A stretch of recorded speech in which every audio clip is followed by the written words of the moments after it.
You only ever known. Y'all the main ones I'm watching on my throne. Created everything, but I called you my own. That land I gave you, put my name on it, my home.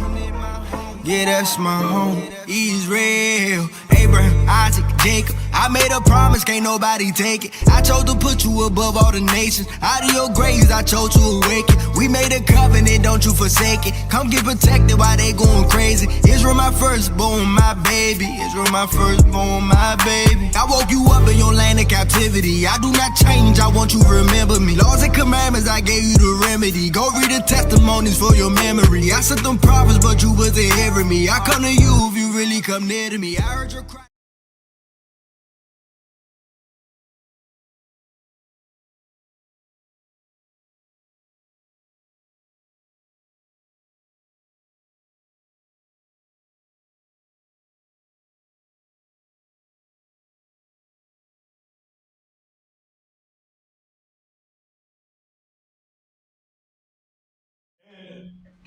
This Sabbath, we're going to be talking, the subject is going to be the first crafty counsel.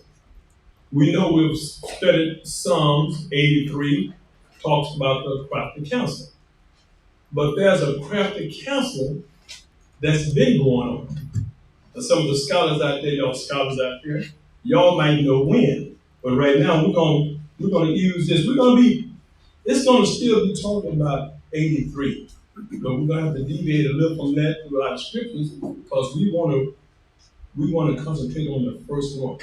And I don't know if the teaching of the first crafty counsel, I don't know if the pastor ever had done it since. So some of y'all might be familiar with it. I know he was there. I know my sisters back there, they were there. But I haven't, since that time, I don't think it's been done before. So a lot of us in here might not be aware of the first crafty counsel. If you do, just raise a hand. That's good, because I want to pick something that nobody have heard before. Okay? Oh, good to see you, Hannah. I didn't see you in a while. You're sick. Good to see you back healthy.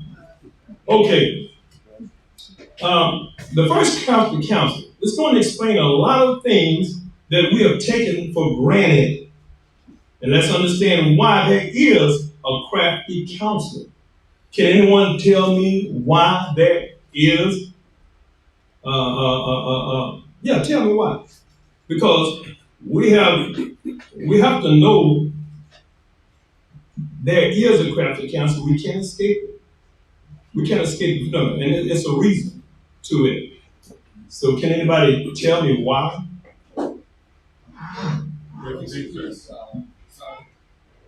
Because they hate us for his name's sake. Come on, that's part of it. Yes, it is. Yes, it is. I'll go with that. Any more? As a matter of fact, go ahead. To stop the will of Yahweh, to prolong it. Con. Get us some good. Now, crafty. Can anyone give me the meaning of the word crafty? Yeah, we get off into it. I know y'all know and everything. If not, sure got that phone. Yes, sir. Yeah, grace and peace. Grace and peace, sir. Yeah, anything, just like the Catholic Church, there's false doctrine. Mm-hmm. You know, they're speaking false doctrine. Con. Trying to tell us that, Howard Shah is white man. Trying to lead us astray from the truth. Mm-hmm. Well, next, go ahead, Elijah. Grace and peace. Grace and peace, sir. 2 Thessalonians 2 and 3, and we can do 4 as well. Okay, one moment. I'm gonna read it. Get them, keep that. And like I said, it's a little long. I got into this, and the more you get into something, I stayed up there 3 o'clock last night. The more you get into something, it's the more deeply you start finding things. Okay, yes, go ahead, Joel. I got the definition of crafty counsel. Can we have it, please? It says means of advice or plans that are clever, skillful, and often deceptive.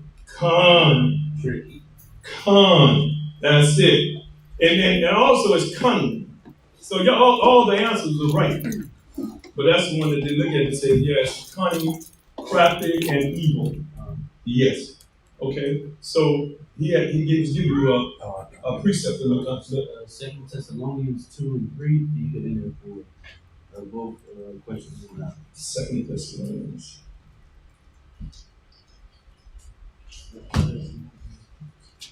2 and 4. 2 2 and 3. The book of 2 Thessalonians, chapter 2, starting at verse 3. Let no man deceive you by any means, for that day shall not come except there come a falling away first, and that man of sin be revealed, the son of perdition. Yes, and that's what we got to watch out for. Which I think we talked about this yesterday. We went after. All right, so they want to shut us down. They want to shut us down from remembrance of who we are. And they did a good job because a lot of us don't know who we are. That's why we're out there trying to get our people there. Go ahead, read. Can you give me 20 seconds? Yes, sir.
First, crafty counsel.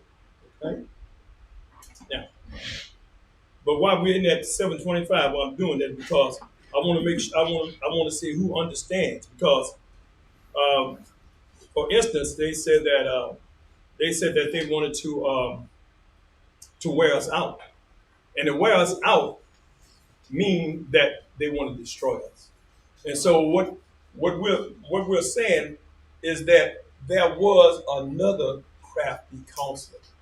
There was another crafty counselor. So I'm going to give you some breakdown of some precepts as we move on here right here. Okay, a moment, please. Because see, they know who you are. They need to keep us in a state that we are in, and they don't ever want us to get on time. As long as they keep us in this state of not knowing who we are, we'll never be on time. And that's why they're searching so hard right now in Burkina Faso. They don't want them to get started because it's going to run on and run on. Okay? The people who really know is the elite people. And when we're saying elite people, we're talking about people who are in the government and everything. They know who we are. They know that we are His chosen people. You know, because if you go down into the basement of the Vatican and the catacombs of the Vatican, they're going to have all the pictures. They have all the things. They know who we are. And they need to keep us in this state. They have documents, transcripts, who tell who the real Jews are. That's what they tell who the real Jews are. All right, now let's get into the meat of this. We must go back to the beginning. We got to go back to the beginning. Let's go to Genesis 1 and 26. Genesis 1 and 26.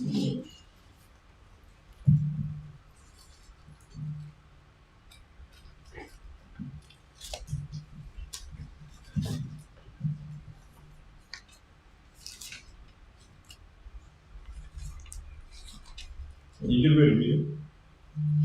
Genesis chapter 1, verse 26.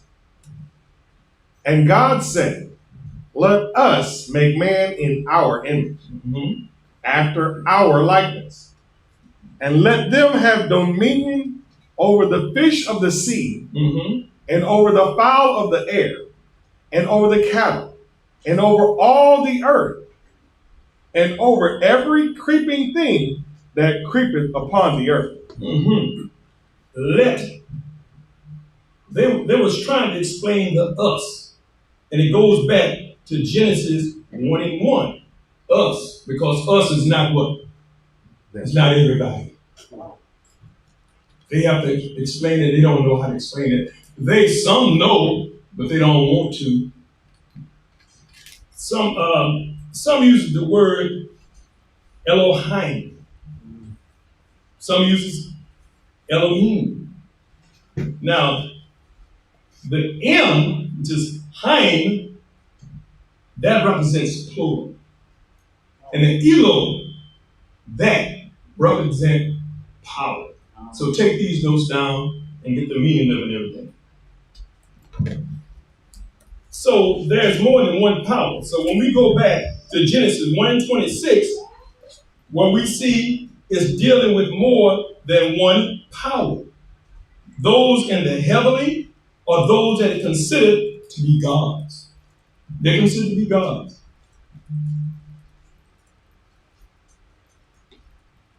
As in the small g, that can be us. But it's but it's your enemies also. It's the enemies. But in some where it said that we are gods, it's all small characters. Now, and you know this, and when you see a capital L-O and then you go to lowercase, that is Yahweh Shai. But when you see all capitals, that is the Most High. So those that are in the heavenly, they're considered to be gods. That's why to break that down, they're considered to be gods. The Most High God, like I said, is all capital. Let me move on. Now, when dealing with other nations, as I've said, they're all small, they're all lowercase. Okay? So then, as his children coming in from him, where he was made and set aside as a consecration for his deeds. Okay? Call the elect, the 144, as a special group. Job says, but I don't want to go there now. I don't want to go there now. It's in Job. Now, let's read 126 again. Genesis 1:26. Genesis chapter 1, verse 26. And Yahweh said, let us make men in our image, after our likeness, and let them have dominion over the fish of the sea, and over the fowl of the air, and over the cattle, and over all the earth, and over every creeping thing that creepeth upon the earth. Now, image. Concentrate on image. Image and likeness are two different things. They're not the same. Some people say, well, it's like likeness is, I got two arms, you got two arms, the other nation got two arms, we got one nose. Yes. Yes, sister. And Psalms 83, verse 3, it says, they have taken captive counsel against thy people. Who are the they?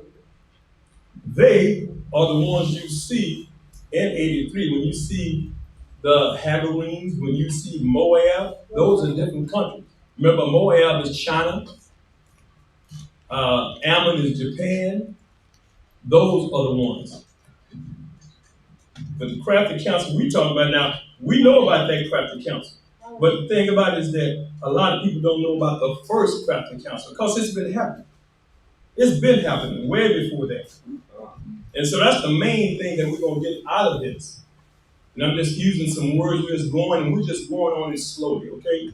And I hope to finish it in time, because like I said, I got into it, it really was interesting. But if I don't, I will let you know the end if y'all don't figure it out by now. But y'all very smart, so y'all might figure this out very quick. Because I'm gonna give you a clue, a word that will help you. Precept.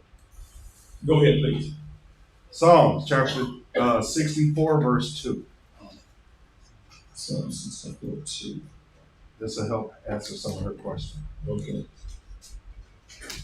Give me a chance to get there. I'll start at verse 1. Okay, so I'm ready. Psalms chapter 64, starting at verse 1. Hear my voice, O Yahweh, in my prayer. Preserve my life from fear of the enemy. Hide me from the secret counsel of the wicked, from the insurrection of the workers of iniquity. Decision. Let me give this one a try to answer here. God. If you look at it, it says the tabernacles of Edom.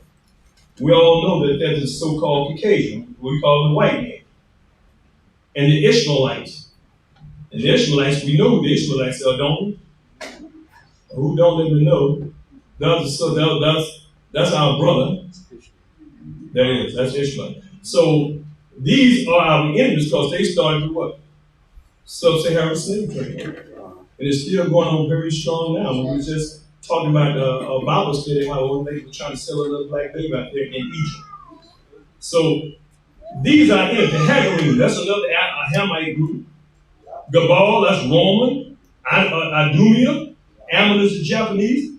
Amalek, he's our enemies. He's the so-called Jewish. So those, Sister D, those are our enemies. That's the one that we're talking about. As I said, we have no friends. We have no friends at all. You go to Assyria, he's John. You go to Philistines, we meet a lot of those so-called Philippines out there, and out there in the camp. Yes, sir. Yes, sir. Yeah, grace and peace, Captain. Grace and peace. Another example of the first crafty counsel is, I recommend Genesis 3 and 6. Okay, 1 moment. Genesis 3 and 6.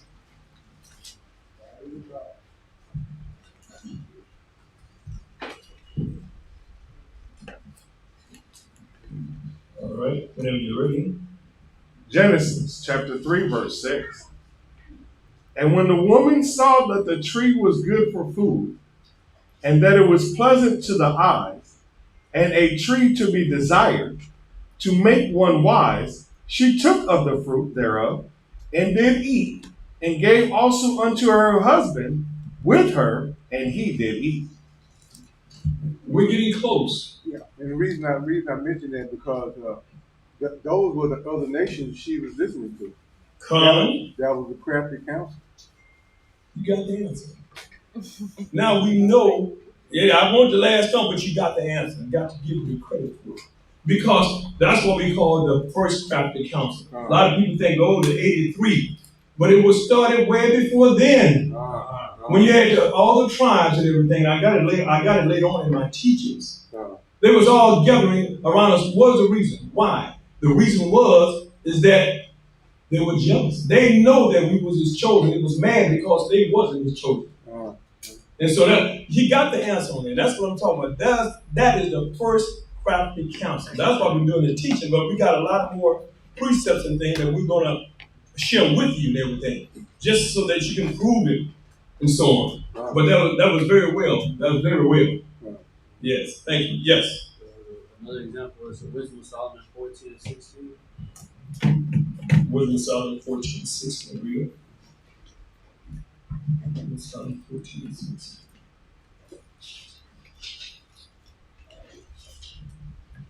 Page 66 of your Apocrypha. Wisdom of Solomon, chapter 14, starting at verse 16. Yeah. Come. It's after Genesis. It's during the time of the king. Mm-hmm. Come. Starting at verse 16.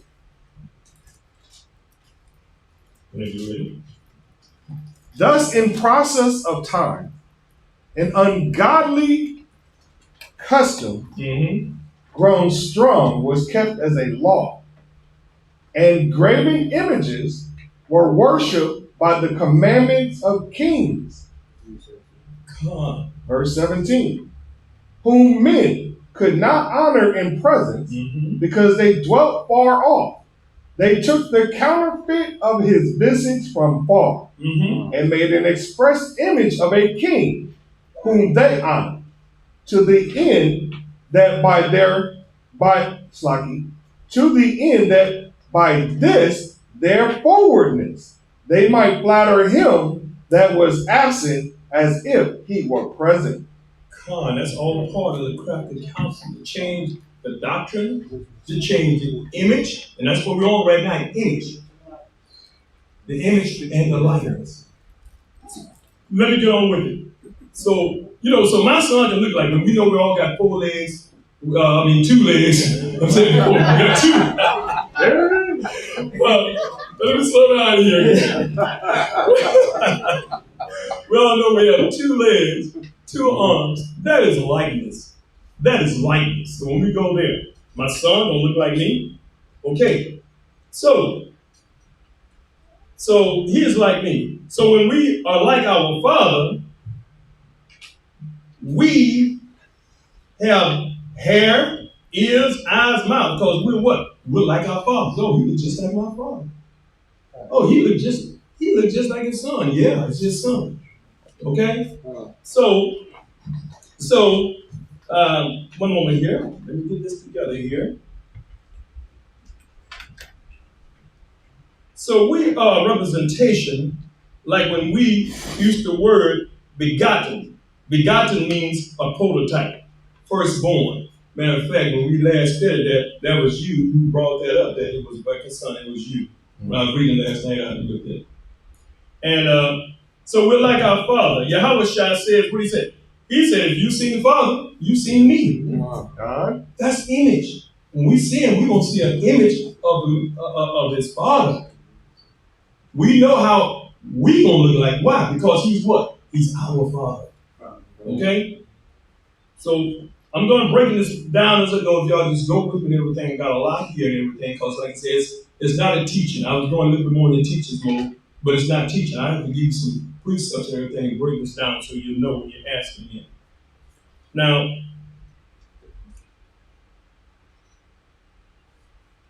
let's go to Corinthians, 2 Corinthians 5 and 17. Corinthians 5 and 17.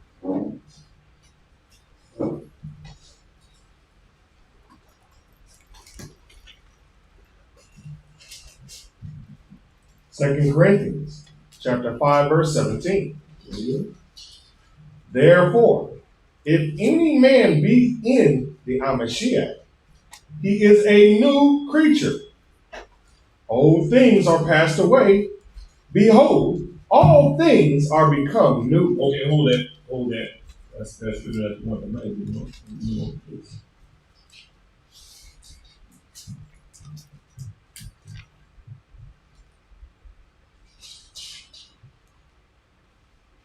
Okay, all right. I'll pass that. Don't take that one down, okay?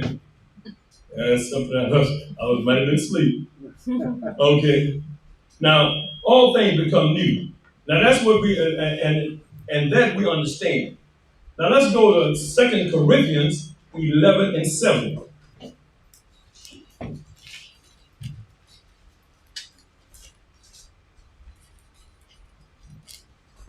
The book of 2 Corinthians, chapter 11 and 7. Have I committed an offense in abasing myself that you might be exalted? Because I have preached to you the gospel of God freely. Okay.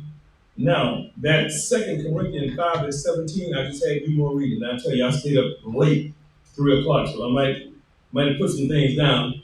Now, 5 and 17, it said, therefore, if any man be in Christ, he is a new creature. Old things are passed away. Behold, all things are become new. Now that we understand that, no, I don't want to go back to level 17.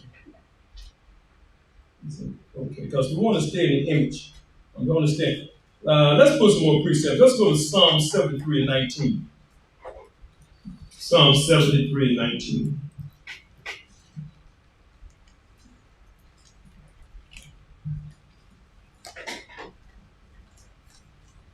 The book of Psalms, chapter 73, verse 19. Mm-hmm. How are they brought into desolation, as in a moment?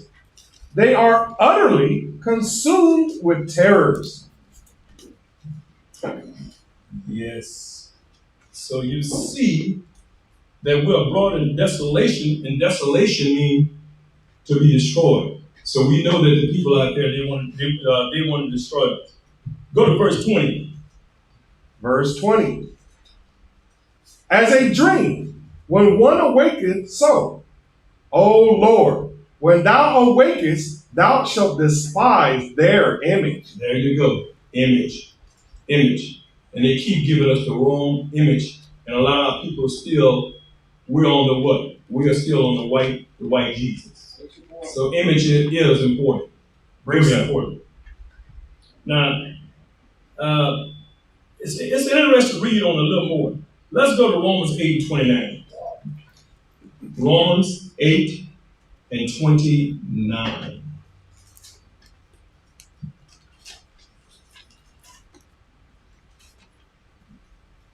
Romans chapter 8, verse 29.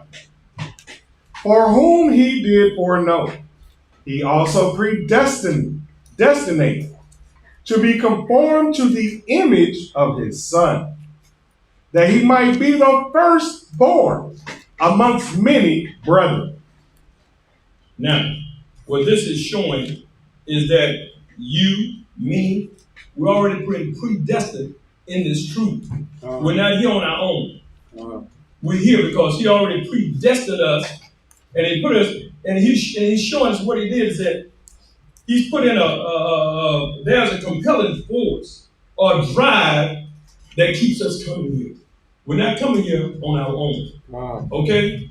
And that's my hope. But we will know if this be true or not, whether you continue to the end or if you fall out before.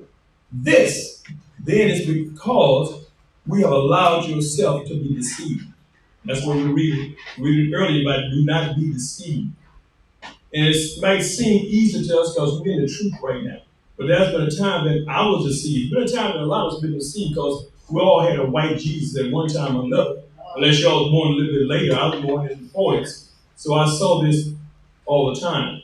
And that's who we were. When in mind, I closed my eyes and that all I saw was what? That's what I saw. And that's why we're discussing image. Image. One moment, please.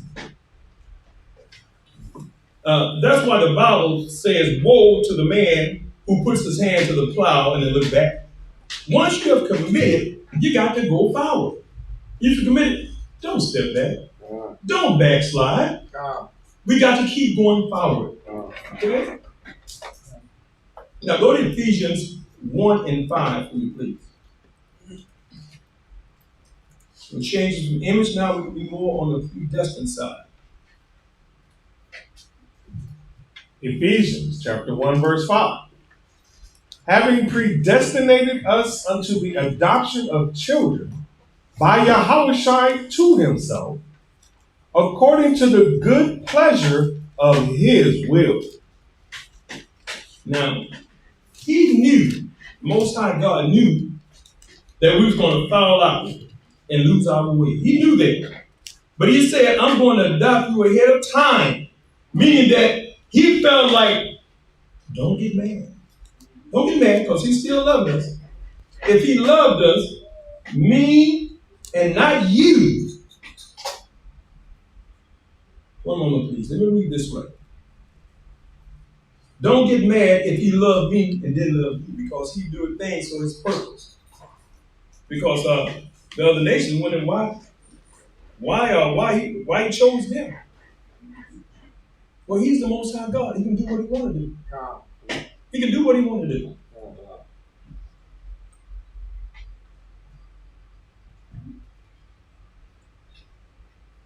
Look at it in the same book. Let me have verse 11. We just got through reading. We got through reading Ephesians 1 and 5. Yeah, let me have verse 11. Ephesians chapter 1, verse 11. In whom also we have obtained an inheritance, being predestinated according to the purpose of him who worketh all things after the counsel of his own will. Because when you was not thinking about him, he was thinking about us. All right. He was thinking about us. He was thinking about you.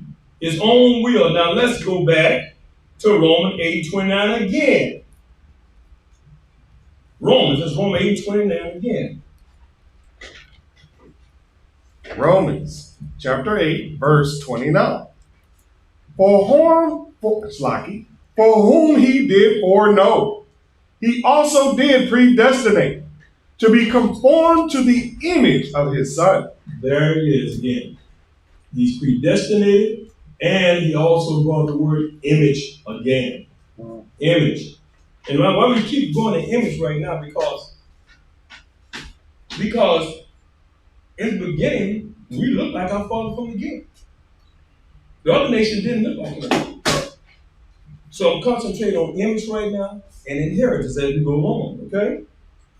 Now go to 5:1, Genesis 5:1.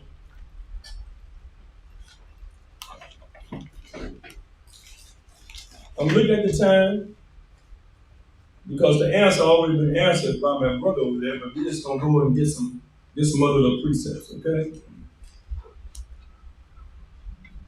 Genesis 5:1.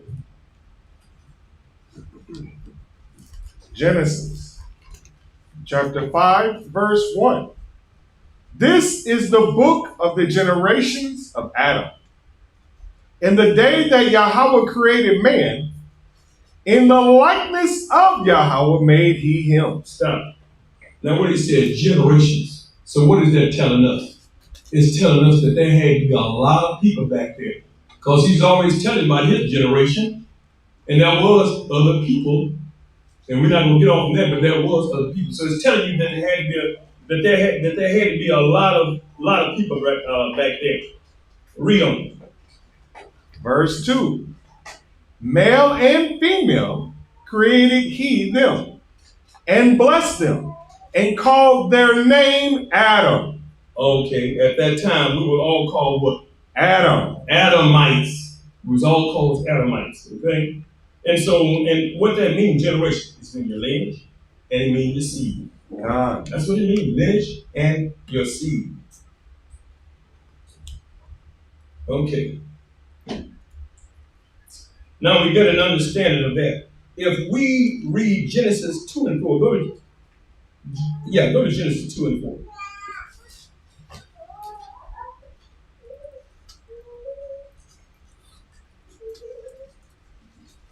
Genesis chapter 2, verse 4. Read. These are the generations of the heavens and of the earth when they were created, in the day that Yahweh our God made the earth and the heavens. And why is that so important? Because before you was on earth, here's where you were in the heavens. In the heavens. And let's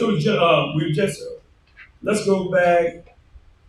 Okay, no, we know that they would call us the Adamites. All of those people, yes. One moment, please. We're still on image and likeness. Let's go to Genesis 1 and 28. Genesis chapter 1, verse 28. And Yahweh blessed them. And Yahweh said unto them, be fruitful and multiply, and replenish the earth, and subdue it, and have dominion over the fish of the sea, and over the fowl of the air, and over every living thing that moveth upon the earth. Okay. Now, when he says subdue means to control. Okay. All right. Okay. Subdue means to control, and that's what they're trying to do right now. When you talk about Burkina Faso, they're trying to control the resources. They don't care about the people, and that is what's going on right now. And so those enemies. That's in Psalms 83.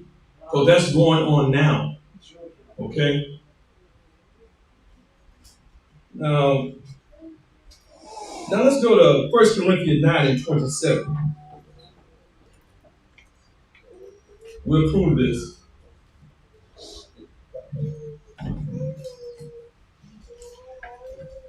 First Corinthians 9 and 27.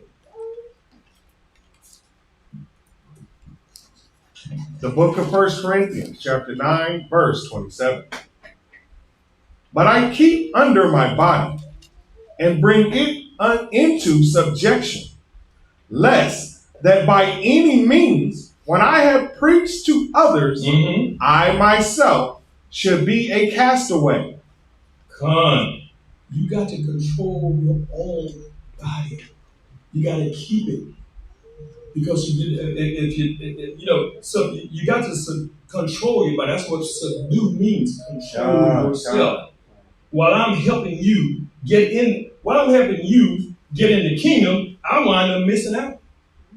That's why sometimes we go out, sometimes we have to watch how much we try to get a certain person in. Because some people tell me, I have a friend, and he tell me, he said, look, I'm not interested in that stuff because he said, man, I tell you, I wish you just leave alone about that because I already know what I'm doing. We got to stop. If it's the same person, you be nice to him and you keep walking because there's going to come a time you may change now. Because I know myself and a lot of you didn't accept it at first. So we got to look at our brothers and sisters in that light. Okay?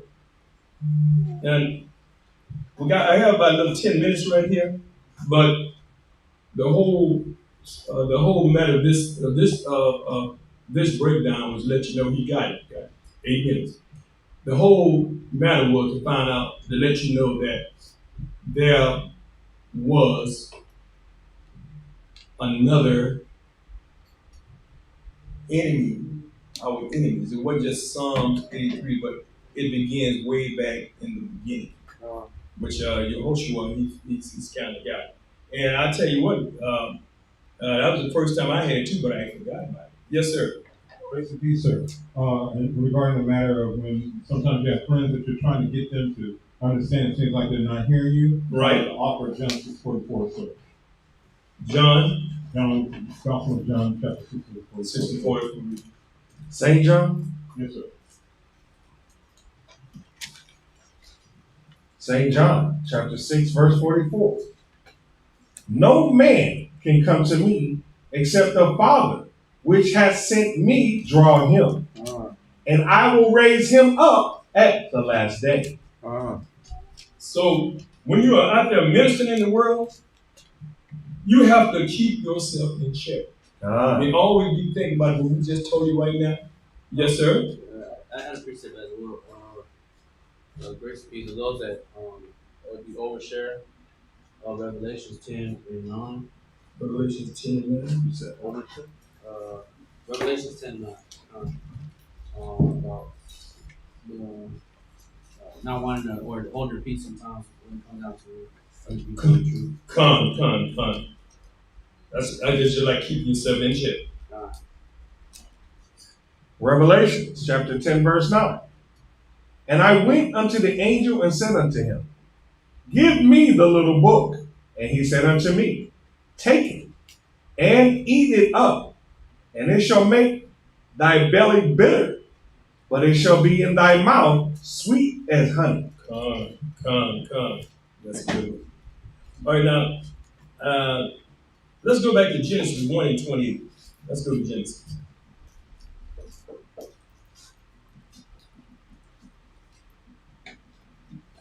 Genesis 1 and 28. Genesis chapter 1, verse 28.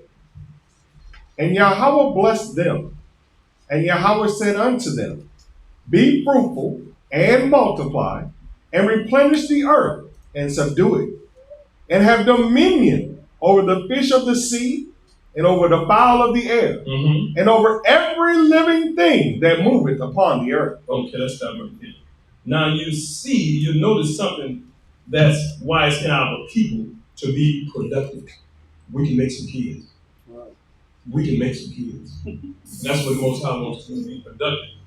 And it's in our people. It's in our people.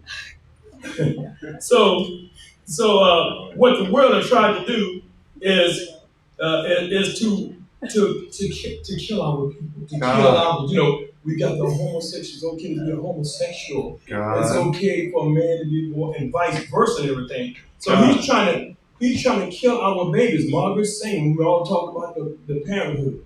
So these are things that she might not be doing now, but she got in motion. Those are things that they're trying to do to us right now. That's why we have to read the news and see what's going on in here.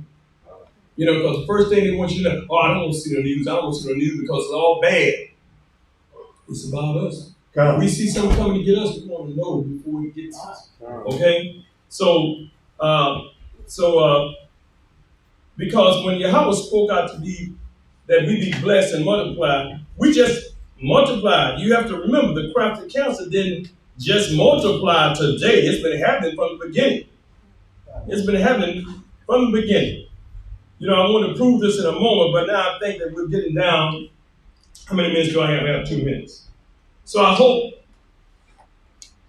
the things that I said to you, I hope that it's helpful, the one that you wrote down and everything. And that'll be helpful when talking about the enemies of us and everything. And so we just want to know that there was more than one crafty counsel, and that was from the beginning. And those people,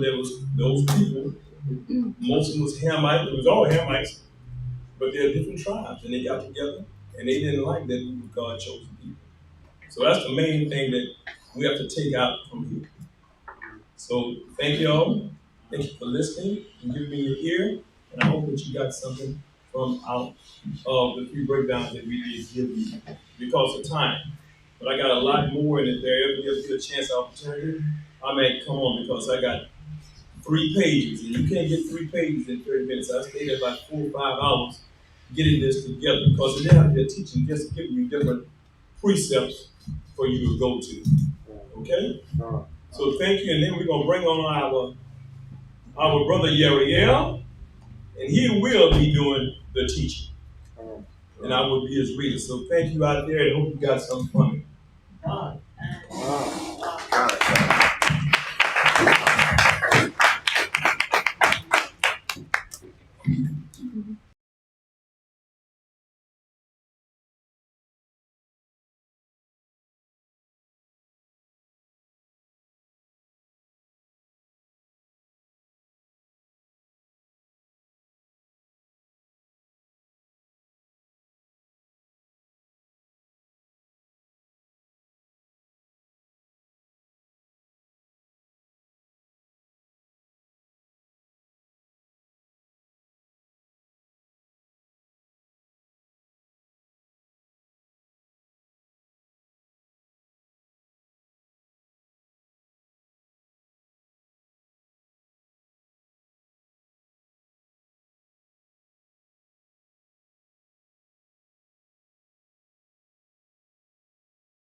Out there, YouTube name.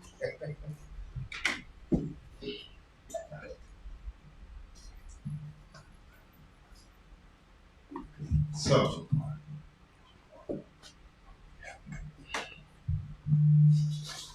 how's everyone doing this Shabbat? How was your week? Everybody had a good week? All praises, all praises. I'll give them all glory, all praise, all honor for allowing us all to get throughout the week safely and sound. for everyone's family, not just here, also for his children around the world. I am your humble servant, the officer of Gabriel. My message today is a simple one. I always like to think of something that when we go out to camp, we can explain it easy, simple, direct, and to the point. Also, to give my sisters, because best believe, you be in the workplace or you're at home, when you go shopping, to the mall, etc. If it comes up, you can receive something direct and to the point.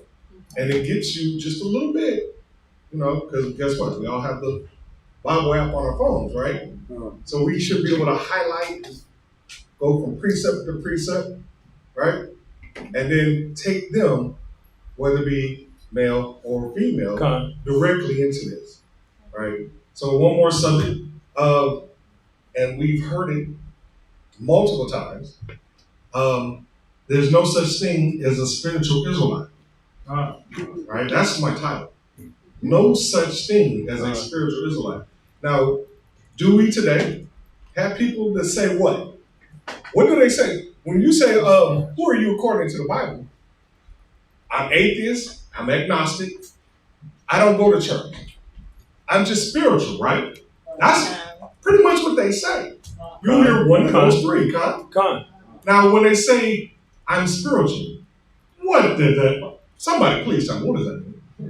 I like somebody to help me understand what is it when they say I'm spiritual. That means that they're new age. Say it again into the microphone. That means they're new age. They're new age. New age. Okay. So as in young, or what's the new age? Be a little bit. New age, the spiritism, new ageism. They can be into African spiritualism, Hinduism. Okay. So it's not an age as a number. It's something for identity names. Anything other than what they know as Christianity. Gotcha. Sister Dolores? In the old days, we were taught that we were grafted in. That's what made us spiritual Israelites. We were grafted in. One more way to identify yourself, okay.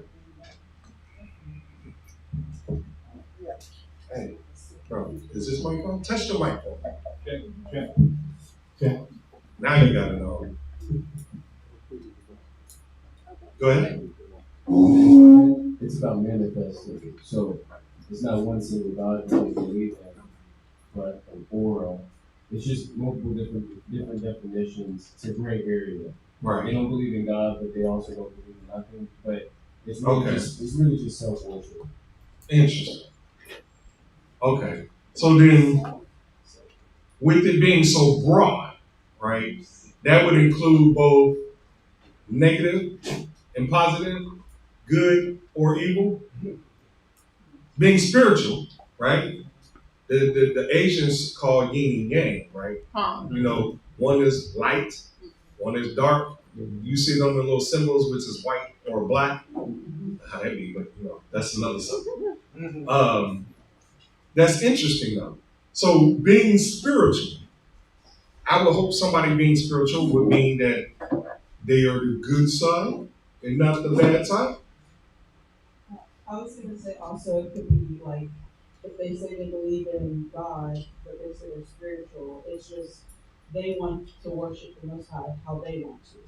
So it's like they want to do whatever they want to do. It's not a specific line of, so it's no law or anything like that. It's more just I believe what I want to believe about the Most High. I got you. So I want to believe and do what I want to believe and do. Okay. What you got, Brother Yahoo?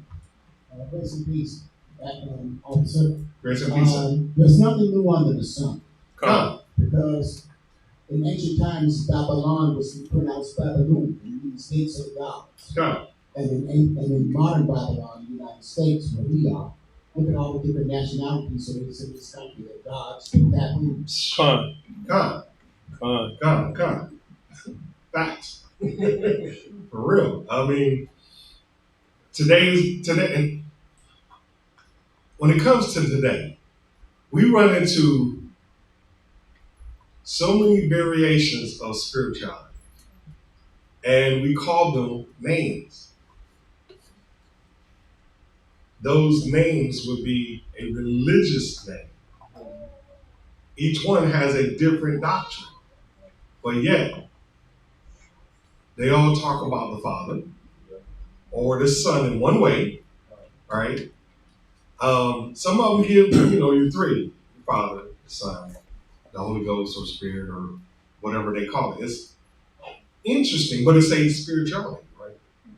So we've got a pretty good understanding, a good basis of what it means to be spiritual.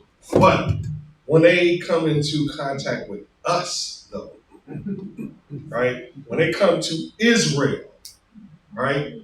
What is your answer? How would you explain that? If they are us, how would you answer that question, right? Can anybody give me a book, chapter, verse of how they could answer how they are really who they are? I've heard Christians say 1 Corinthians 12 and 13. 1 Corinthians 13 and 12 and 13. 12 and 13. 1 Corinthians 12 and 13. I'll give you a chance to get there. 1 Corinthians 12, 13. For by one Spirit are we all baptized into one body. Hold it. 12, 1 Corinthians, not second, right? 1 Corinthians. First Chapter 12? Yes, sir. Yes. And verse 13. Okay, I'm in the wrong verse. Go ahead. I'll repeat it again. Yeah, 1 Corinthians 12 and 13. Uh-huh. For by one Spirit are we all baptized into one body, whether we be Jews or Gentiles. Who? Jews or Gentiles. Who the Jews and who the Gentiles? That's a question we should be asking. Go ahead, read on. Whether we be bond or free. What does it mean to be bond or free? That's another question we should be asking. Go ahead. And have been all made to drink into one Spirit. So there's some questions in just this one verse that we should just automatically ask. What do you mean by this? Right? I'm literally, I'll be firing away. I want to start in Romans 10. I'm going to fire away with some questions. Well, I'm going to ask you some questions. Romans chapter 10, verse 1. Romans 10 and 1. Brethren. Who? One more, I still see some pages. Romans 10 and 1. It reads, Brethren. That's the first question. My heart's desire. Now go back to the brethren. Brethren. My heart's desire. So here's the question. Brethren, who are we talking to first? Are we talking to a brother or a sister or both? Both. Right. Both. And then I'm going to tell you my what? My heart's desire. Read. And prayer to the Most High for Israel is that they might be saved. So, what did you catch in this verse? Outside of brethren, right? Joel. Might be saved. What else? Sister Beth. That might be specifically to Israel. Con. Big catch. Right? Big catch. Why? Because everybody likes to go to Paul. When we were in camp last night, I'll get there, right? I'm going to do it because it's not on subject, but I'm going to get there and do a little breakdown of what she brought out. But they love Paul. They love him. So when I contradict her, Paul, she thought she won. She walked away. Had her. She was an apologist too. A whole church had a 14-year-old boy who came up and asked some very good questions. Very good questions. But the one thing he couldn't do was settle in and answer the question that I pointed back to him. Because I answered his questions. and then presented him a question. And then he jumped, like Christians do. They can't answer the question without posing a question and jumping subjects. Finish this first. And when we presented that, she couldn't finish it. Right? This right here proves it. When we presented her this information, first being Israel, first thing they think of, Israeli. Well, Israel, but when you say Israeli, you got I at the end. Yeah. So there's a difference, right? They call themselves Israeli. We call ourselves what? That's right, Israelite. There's no, that's not their name. Right? That's not their name. Go back to the start. Read that 10:1 again. Yes, Romans 10:1. Brethren. Who? Brethren. Read. My heart's desire and prayer to the Most High God. To who? Prayer to the Most High God. Read. For Israel For is who? for Israel. Contact. For Israel. The Most High, which is mentioned, for Israel's sake, which is mentioned, who are brethren. Read. For Israel is that they might be saved. Now they always say, I'm saved. First thing come out their mouth, I'm saved. Right? Right? From that car that might hit you, you don't watch how you walk across the street. You know, from the rain that comes down, maybe it might sign a soft spot over your head. Who knows? Saved from what? And then if you're saved, I don't see him unless I'm blind. You know, he didn't crack the sky like it's foretold his prophecy. Read verse 2. Verse 2. For I bear them record. Hold it. I do what? Bear them record. I write it down. There's a listing of what's being told, what's being said. I bear record. Read. That they have a zeal of the Most High God. That they have a what? A zeal for Yahweh, but not according to knowledge. But not according to just knowledge. Read. For they being ignorant of Yahweh's righteousness. Being ignorant of what? Yahweh's righteousness. So what's the righteousness? Anybody? Prove it. No, you said that's fine. I got you. Now, since she spoke it out of turn, you gotta prove it, sis. Come on. You got this. I know you got it.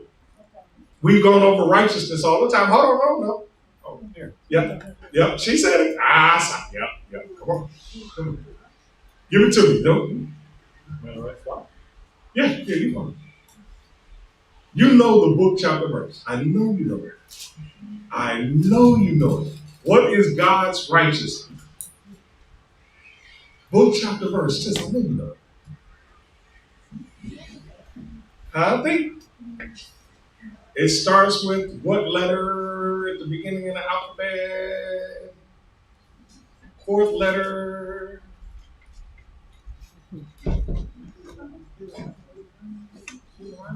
All right. And what chapter?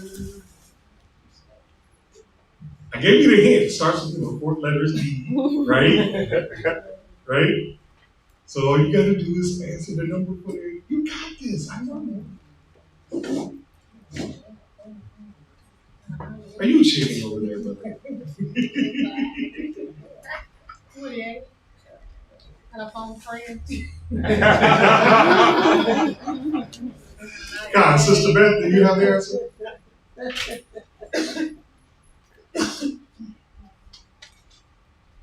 What is his righteousness? What's the Most High's righteousness? We're in the book.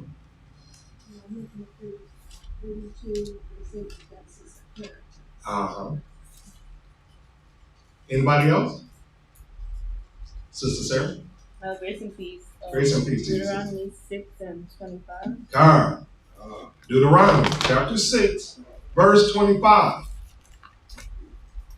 Deuteronomy 6:25. Bring it out. And it shall be our righteousness. Whose? Our righteousness. Read. If we observe to do all these commandments. How many of these commandments? All these commandments. A few of these commandments. All these commandments. That's right. Read. Before the Lord our Yahweh. Who? Yahweh.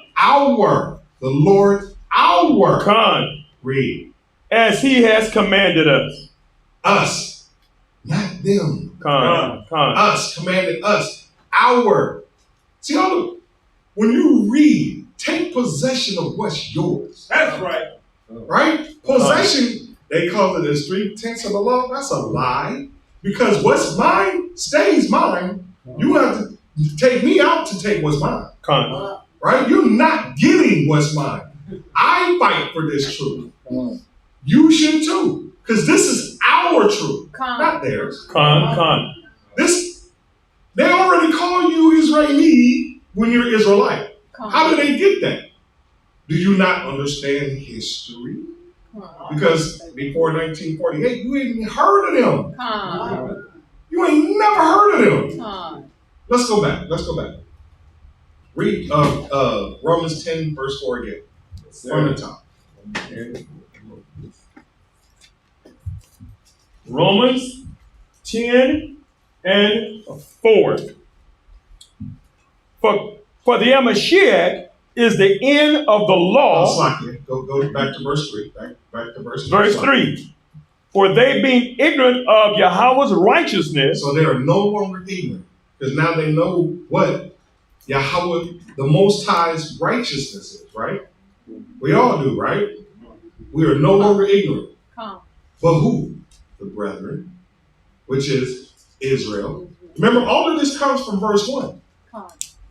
Right? It's never lost the name. They want to get rid of the name just because we're in a different verse, but the subject is still the same. It never changed. So how is it that they throw themselves in it? We even went to another verse and said, his commandments, not some, not a few, all, the Most High, us, not them. So how is it that they keep putting themselves in? Maybe I'm just not understanding that. But read, sir, read. Yes, sir. For they being ignorant of Yahweh's righteousness and going about to establish their own righteousness. To establish their what? Their own righteousness. So that's what they're doing. That's what they're doing. So it comes back to, say it again, sis, spiritualism. Hence why I asked that question in the beginning. This is what, read that again, sir. Yes, sir. This here is Romans 10 and 3. And I'm coming to you, y'all, after. Go ahead. For they being ignorant of Yahweh's righteousness and going about to establish their own righteousness. To establish their own spirituality. Have not submitted themselves unto the righteousness of the Most High God. No, they refuse to. This is not for them. And those that it is for refuse to bow their head, refuse to understand that this is for them, refuse to accept responsibility of breaking his law, statutes, and commandments. Brother Yatham, what was your question, sir? And the easiest example of this is how they celebrate Christmas and other pagan holidays. They say, okay, we know that it's not like this, but we don't make it mean this. They're trying to put their own self-righteousness. They know it's wrong. That's right. That's right. Brother Jordan was up next. If you read 3, you could change the word righteousness to law. So instead of observing the Most High's laws, they create their own laws, which the brother was saying, their own holidays, etc. Brother Elijah, you had your hand up, sir, or grace and peace. Grace and peace to you, sir. 119 and 142. Psalms 119 and 142. Let's go ahead and go there. Psalms 119, 142. 142. Psalms 119, 142. Bring it out. Thy righteousness. Whose? Thy righteousness. Is what? Is an everlasting righteousness. So when you stop right there, first off, who is everlasting? It's not man, right? No. So we know that this is talking about thy righteousness as the Most High's righteousness. Start it from the beginning, sir. 142, Psalm 119, 142. Thy righteousness is an everlasting righteousness. That's right. And thy law is what? Is the truth. Thy law is the truth. Come. You don't get any better than that. Thy law is the truth. Not their fake spirituality, because this is what they want to do. They don't want to pay attention to what any other law about. They could be, whether it be man's law or God's law. All they think about is themselves. What I say goes. Yeah, grace and peace. Grace and peace. Yeah, and when you talk to some of our brothers brethren who are Israelites who are still in Christianity, and they want to know who we are. I always go to Deuteronomy 7:6-7. Karen, no, we're not going to go there. That'll take us off. I got you. Karen, absolutely. To really, right? To really explain to them, you know, like, how you know you're Israelite? And, you know, I go there, and I show them that, and I said, when I said I'm an Israelite, I said, I'm really going back to Genesis 32. You know, absolutely. Jacob wrestled with the angel. Absolutely. Named to Israel. Right. But we know that we're Israelite because of Deuteronomy 28. Because we fit what's there. They don't. Yeah. Right? Only Israel fits that's what's there. Brother Jordan. Another thing you realize with our righteousness, it's going to require some sacrifice. Our laws sacrifice.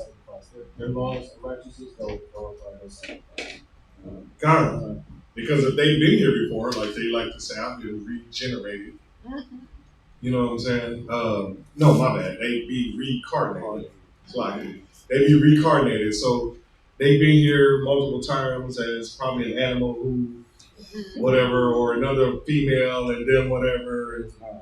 You know, they had to do something in those. Who knows? Some type of sacrifice. Let's go back to Romans chapter 10. Romans 10, want me to start from verse 3 again, sir. Verse 3. Mm-hmm.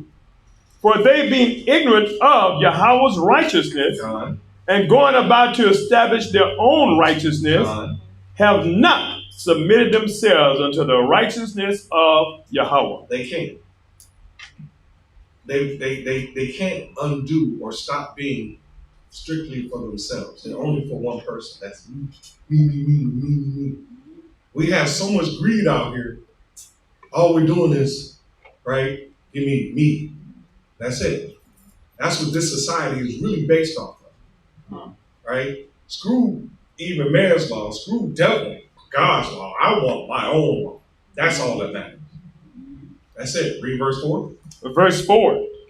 For the Mashiach is the end of the law for righteousness. For what? For righteousness to everyone that believeth.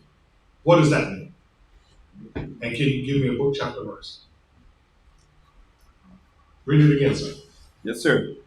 Romans 10 and 4. Mm-hmm. For the Mashiach is the end of the law. Just that right there by itself.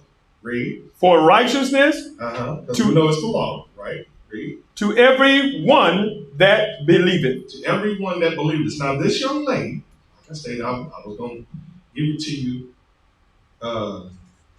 What she quoted. It was Paul, right? That she gave us last night. So let's go to Galatians. They love Paul. So this is what she quoted. She jumped all around Galatians like they normally do. Of course, chapter 3.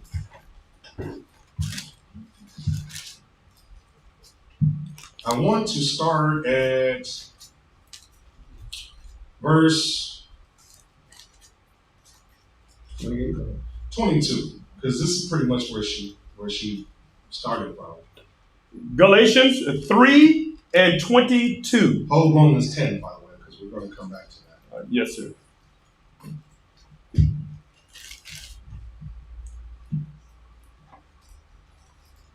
Galatians 3 and 22. Mm-hmm. But the scripture has concluded all under sin. What?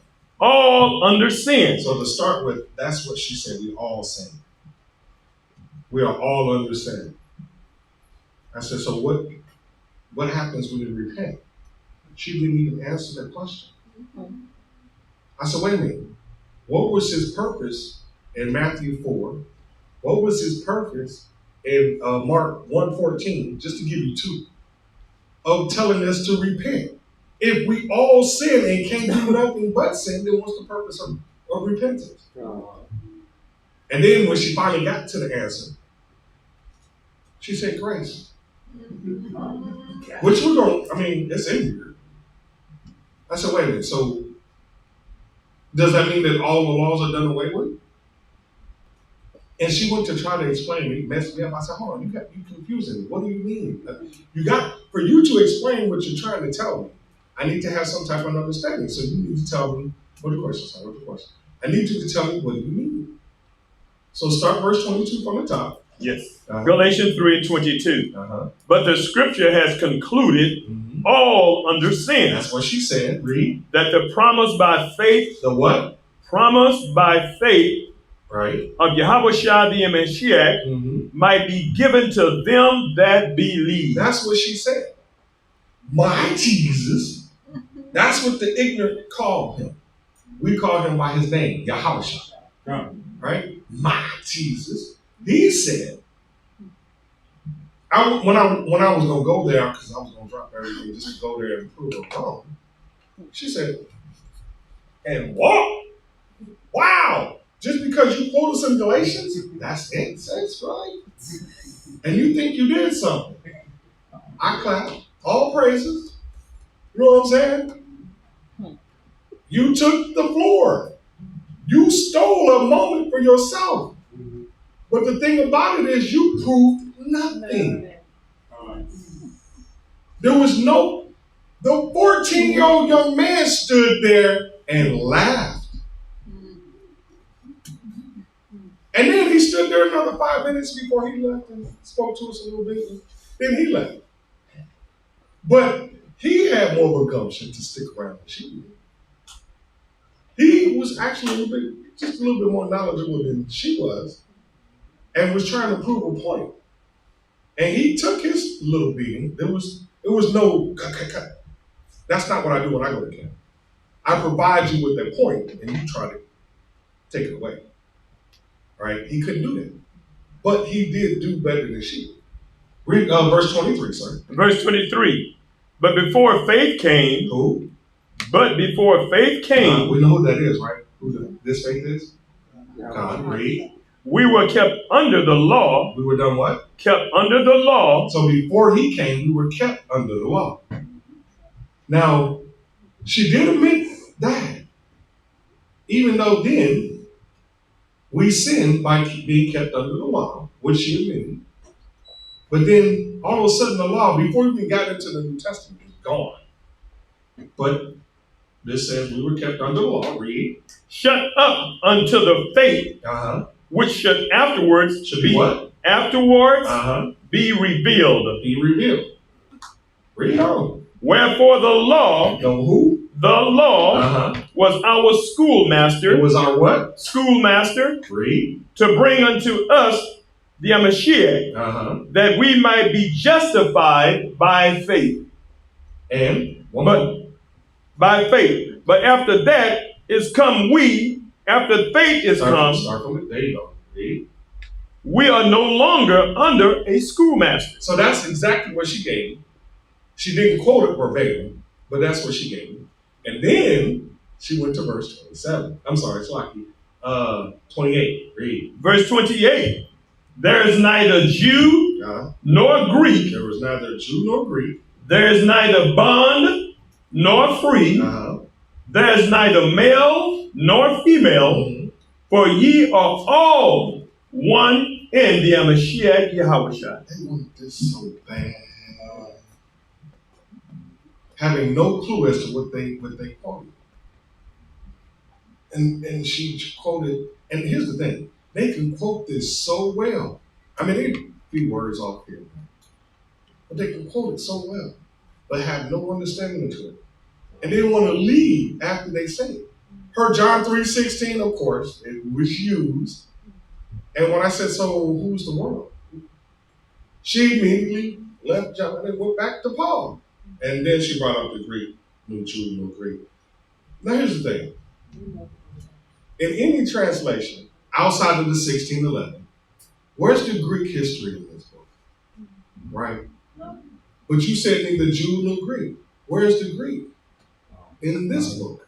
Outside of having the 1611, there is no Jew or Greek. There's only Jew. Well, slightly.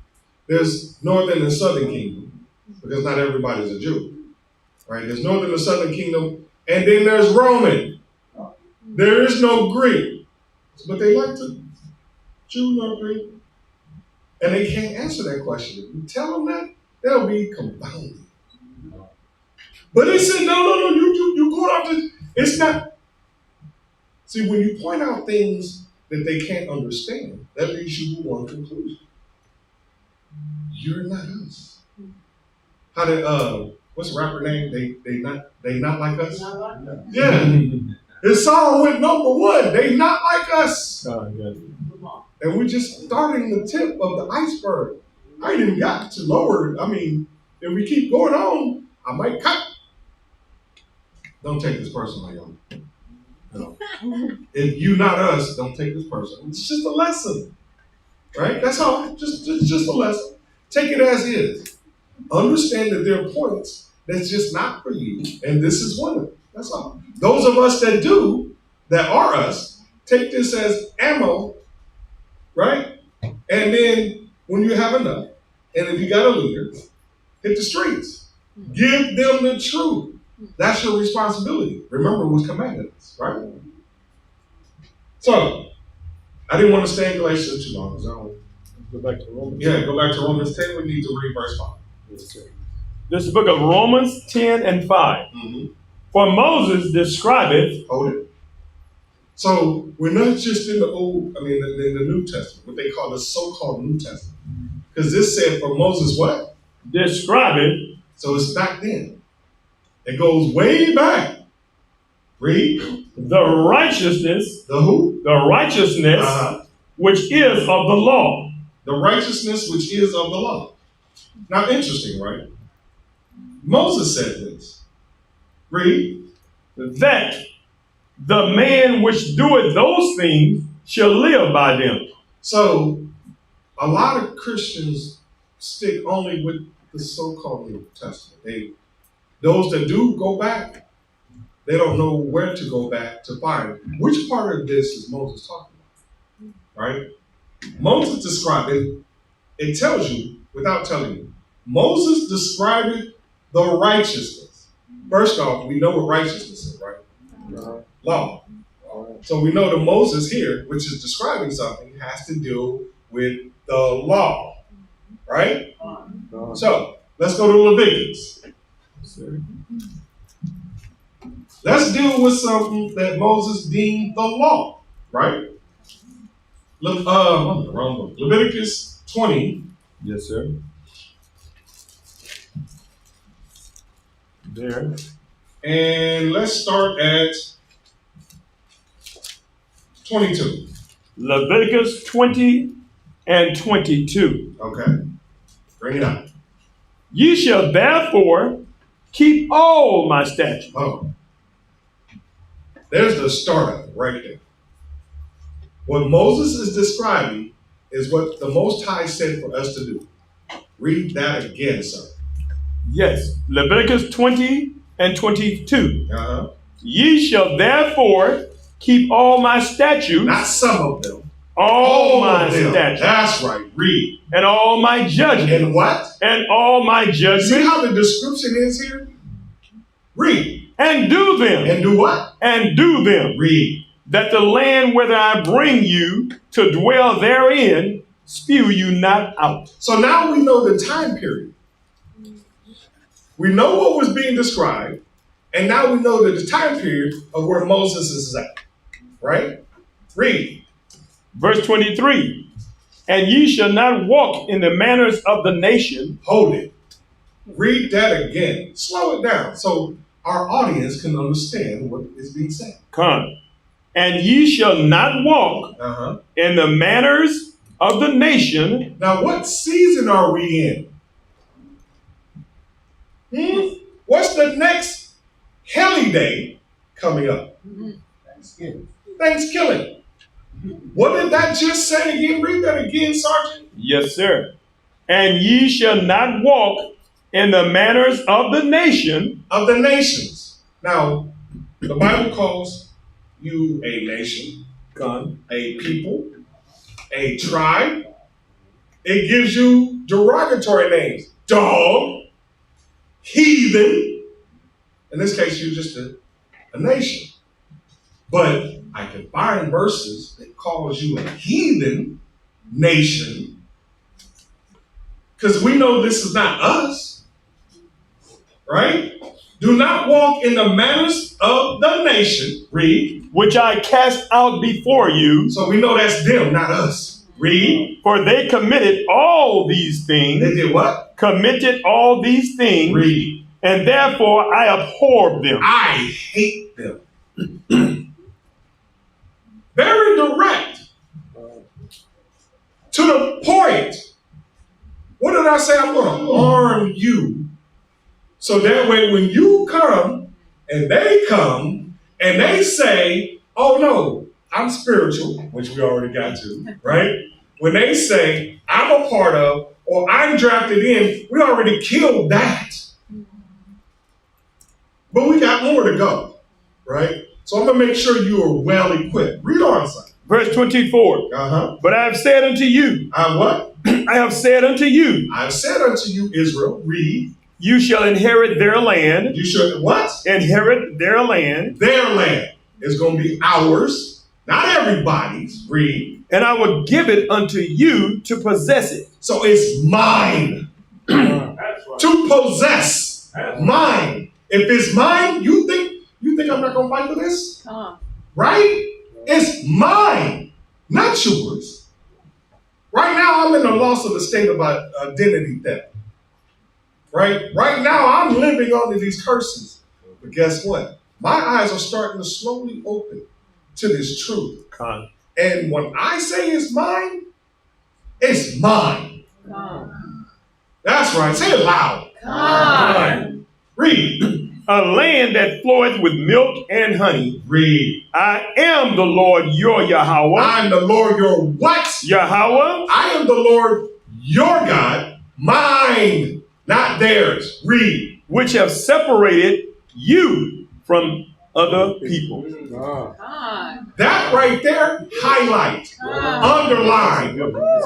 Because you people, you chosen, you Israelites, northern and southern kingdom, he has separated you from them. That's what that says. Did I misread that? No. Have separated you from other people. Now let's go back. Let's go back. Let's go back. That really touches home with the enemies my brother was bringing up. You know what I'm saying? Don't think we are like them. You know what I'm saying? Now, granted, yes, Israel does have enemies within itself. Right? Those that can't accept this truth. Right? What do they call it? The crabs in a bucket? They want to bring you down. Oh, yeah. Oh, my brother, I see you getting out. Come back down here. You know, I'm being light and gentle with that, you know, because they be like, ninja! As he, right? Get your ninja self back down here. You can't escape this. They want you to stay in that bucket. They want you to stay in hell. Really, that's what it is. They don't want to see you going to the light. They want you to stay in this darkness. They can't stand that. If I can't have it, neither can you. That's so evil. But our people are destroyed for lack of knowledge. Right? They know no better. We were conquered and miseducated very well. I mean, just very well. Read verse 5 again. 10 and 5, sir. Romans 10 and 5. For Moses describeth the righteousness which is of the law. Right. That the man which doeth those things shall live by them. Now we got this, right? Because I'm pointing out some majorness in this. So that way when you give it to them, you can knock it out the park. Right? we can stop right there, and that should be. But like I said, I'm gonna make sure you're equipped. So let's go to Luke. Luke chapter 17.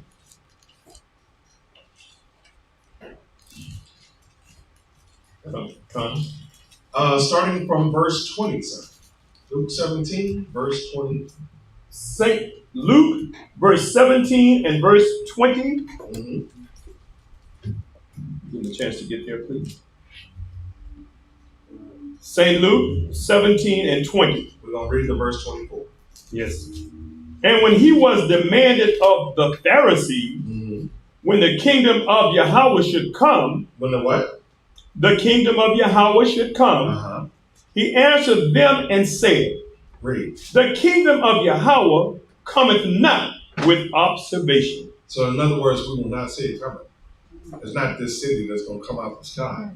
We're not going to see that pearly gate. Not 12, we're going to see those, but the pearly gate, we're not seeing that. That's, who is it? St. Peter is supposed to be at the pearly gate? Who is that they said is supposed to be at the pearly gate? St. Peter, right? We're not going to see, with the white wings and, the halo sitting at the gate. Come to me, or my bad, he ain't going to look down. It's like, at us.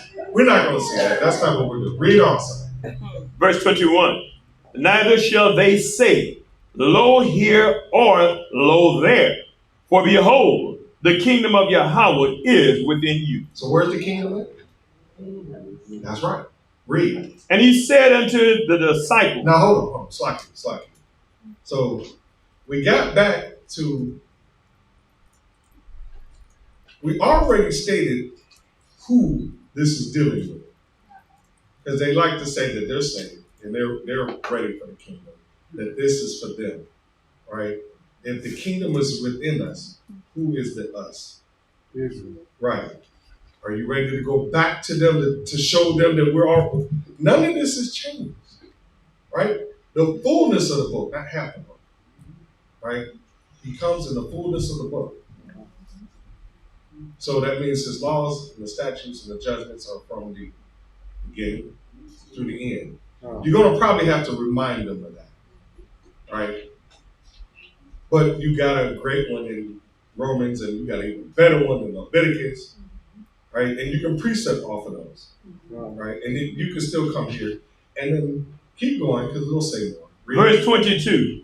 And he said unto the disciples, the days will come. The what? The days will come when ye shall desire to see one of those days of the Son of Man, and ye shall not see it. We have that desire now. I'm not lying. People, I have the desire now. I want to see him cry. I'm afraid, but I still want to see him cry. You know what I'm saying?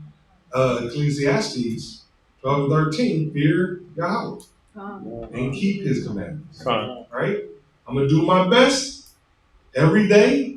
Remember to repent in my prayer every day. And when he comes back, I hope I am one of those that will be, as he says, saved.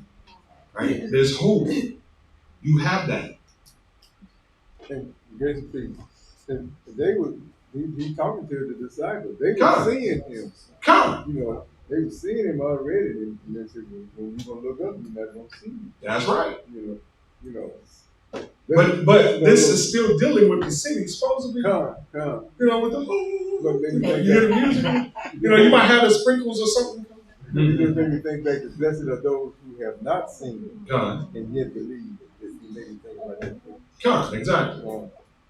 It also deals with stuff we just went through about a month ago. I don't know if y'all remember online, people was talking about the rapture was coming. Yeah. You missed the rapture, you got another chance, and I think still here. That was about a few months ago. But you will not see him.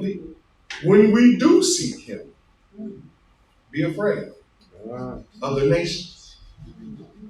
All right? Those that are of us, get right, Israel. Open your eyes, Israel. Learn this truth. Read on, sir. Verse 23.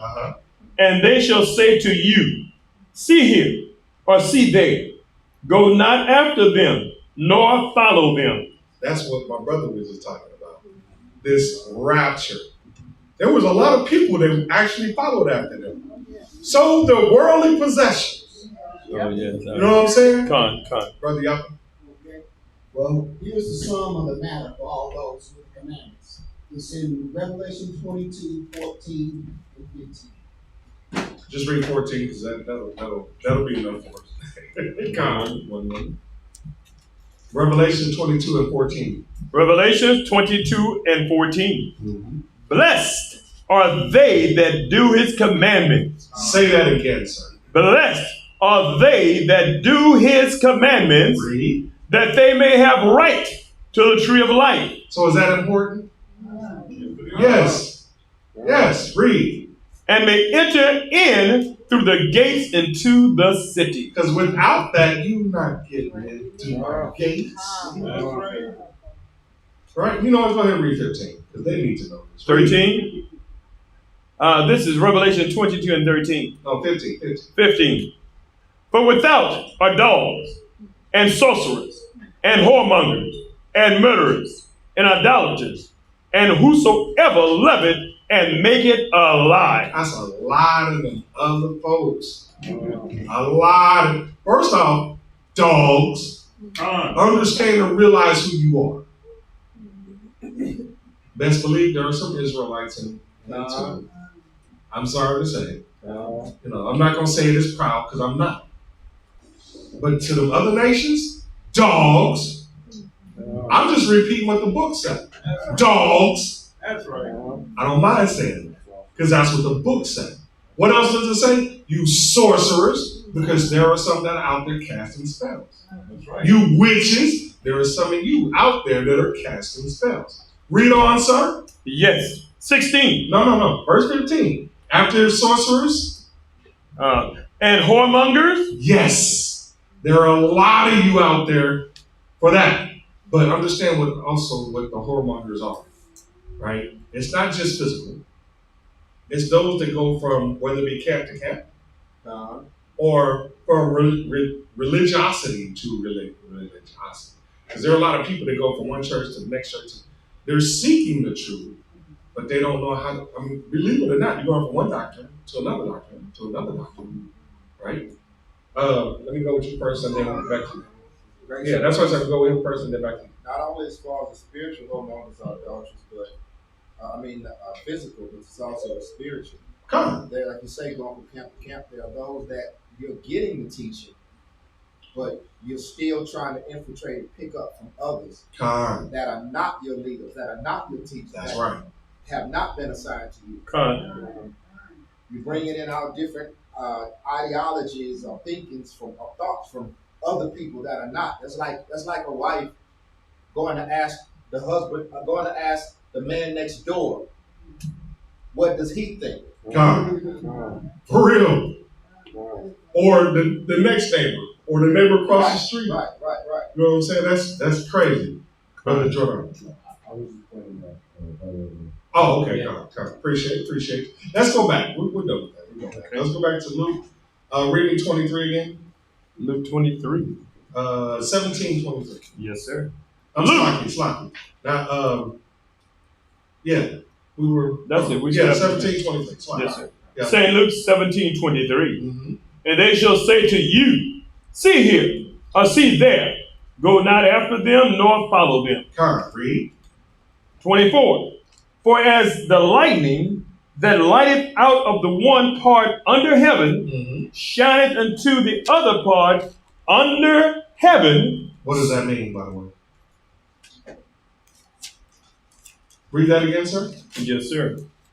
For as the lightning that lighteth out of the one part under heaven, shineth unto the other part under heaven, right? So shall also the Son of Man be in his day. Anybody have an understanding of that?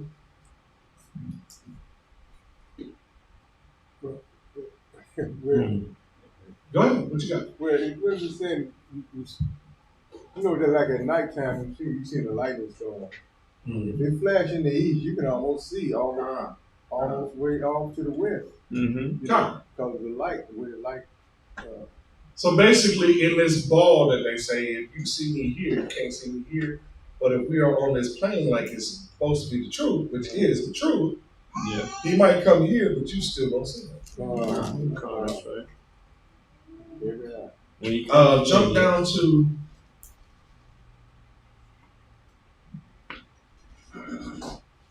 we were on 24th? Yes, sir. We're on 24, and we just finished that. Okay, Carl, we're done. So that's it?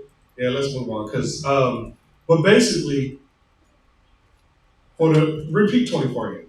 Yes, sir. This is Luke 17 and 24. For as the lightning that lighteth out of the one part under heaven, shineth into the other part under heaven, so shall also the Son of Man be in his day. So this is also described somewhere else, right? But so will also the Son of Man be seen here, here, and here. Let's get Romans 14, 17. Yes, sir. We're there.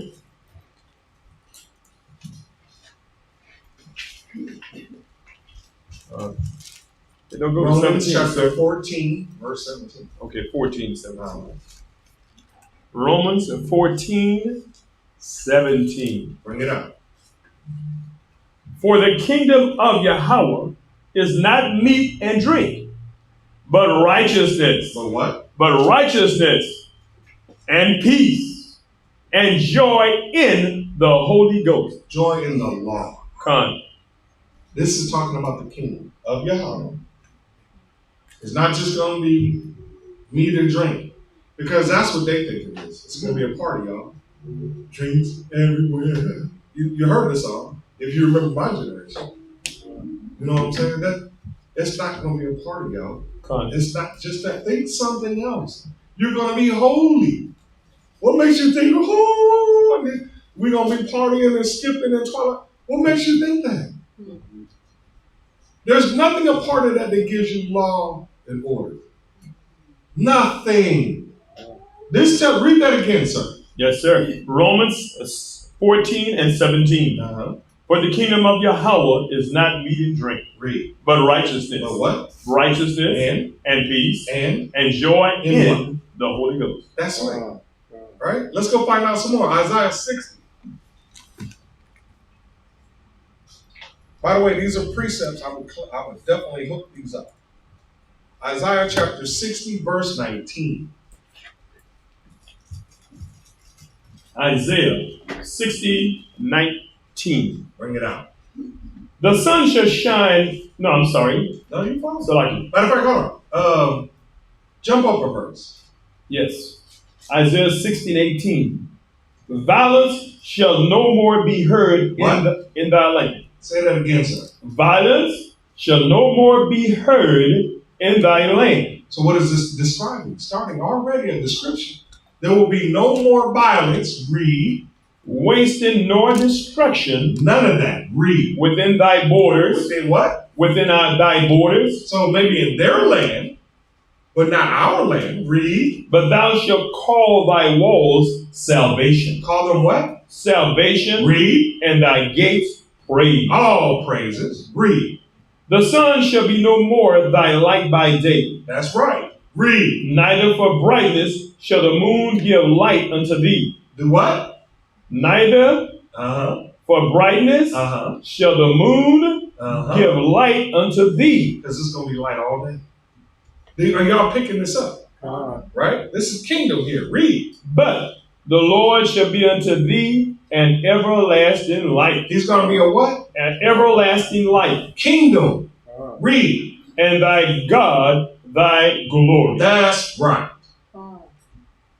Read again. Read some more. Yes, sir. 20. The sun shall no more go down. The light will not disappear.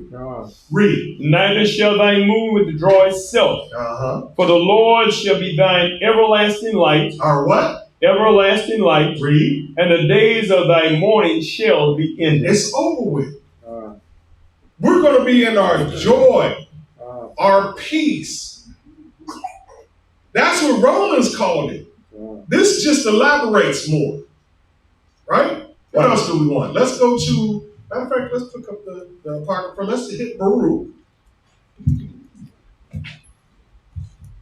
Let's go to Baruch chapter 3, verse 36. Baruch 3 and 36, it'll be on page 105. Mm-hmm. Give you time to get there. Page 105 in the Apocrypha. God, bring it out. Baruch 3 and 4 and 36. O Jerusalem, look about thee toward Slaki, my bad. Baruch 3 and 36. Slaki. Baruch 3 chapter 3 and 36, yes. O Jerusalem. Oh, one moment. I'm sorry, sir. Yeah, it's just, I see you're it. on the same page. I see it. Yeah. He has found out all the way of knowledge. He has done what? Found out all the way of knowledge. And has given it unto Jacob. Unto who? Jacob. So we all know who Jacob is, right? If y'all don't know who Jacob is, I'm not going to tell you. Just go look it up. We've got plenty of video to show you who Jacob is. If you haven't found out who Jacob is, I'm sorry. I'm not going to go that far to describe it to you because you should already be there. Read. And has given it unto Jacob, his servant, and to Israel, his beloved. Jacob, his servant.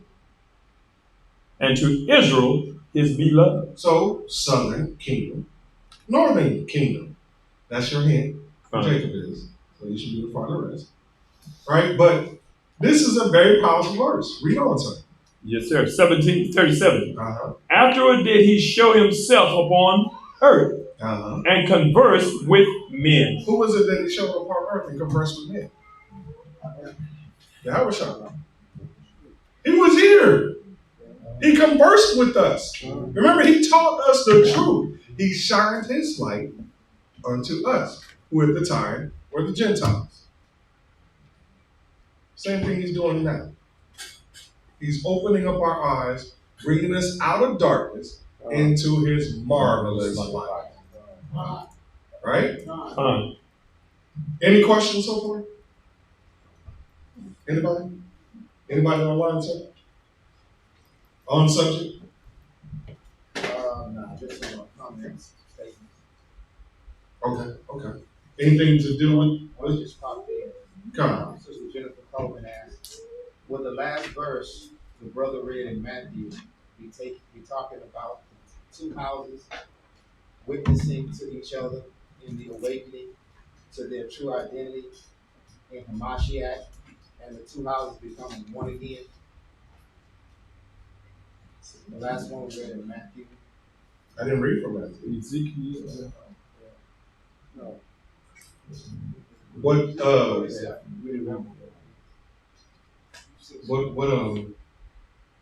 hit Matthew? I don't remember hitting Matthew. Yeah, I was in Luke. Yeah. That was in Luke 17 and 20. But the two houses being northern and southern kingdom, sis? Is that what you're referring to?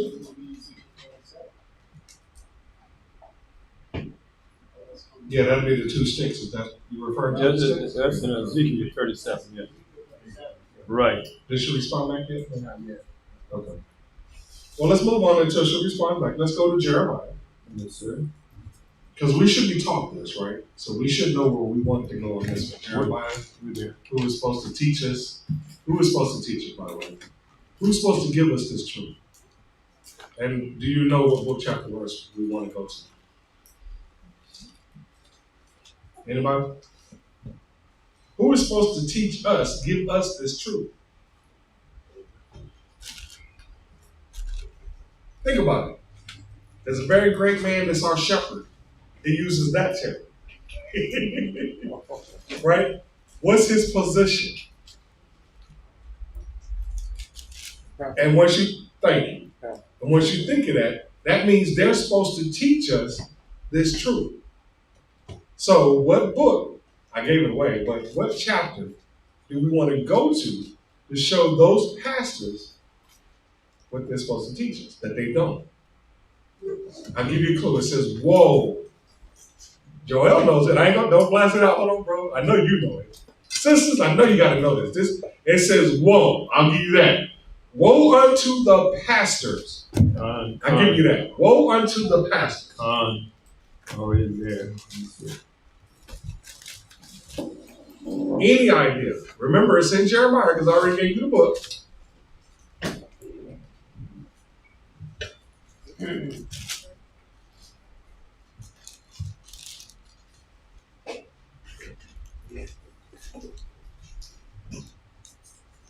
Anybody found me there? Sister? Yeah, we know. Who? Oh, I didn't see a hand.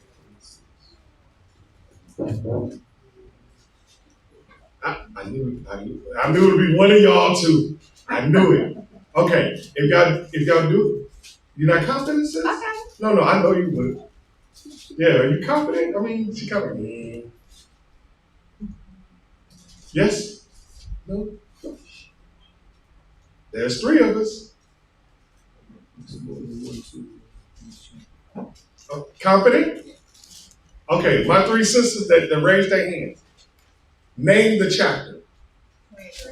23. Oh, praises. Jeremiah chapter 23. Let's start at verse 1. Jeremiah 23 and 1. Uh-huh. Woe be unto the pastors. Woe unto you. Why? That destroy and scatter the sheep of my pasture, saith the Most High Lord. That's from the Most High. Those that do not teach this truth, you scatter his sheep. You lie. Keep them in darkness. Read on, sir.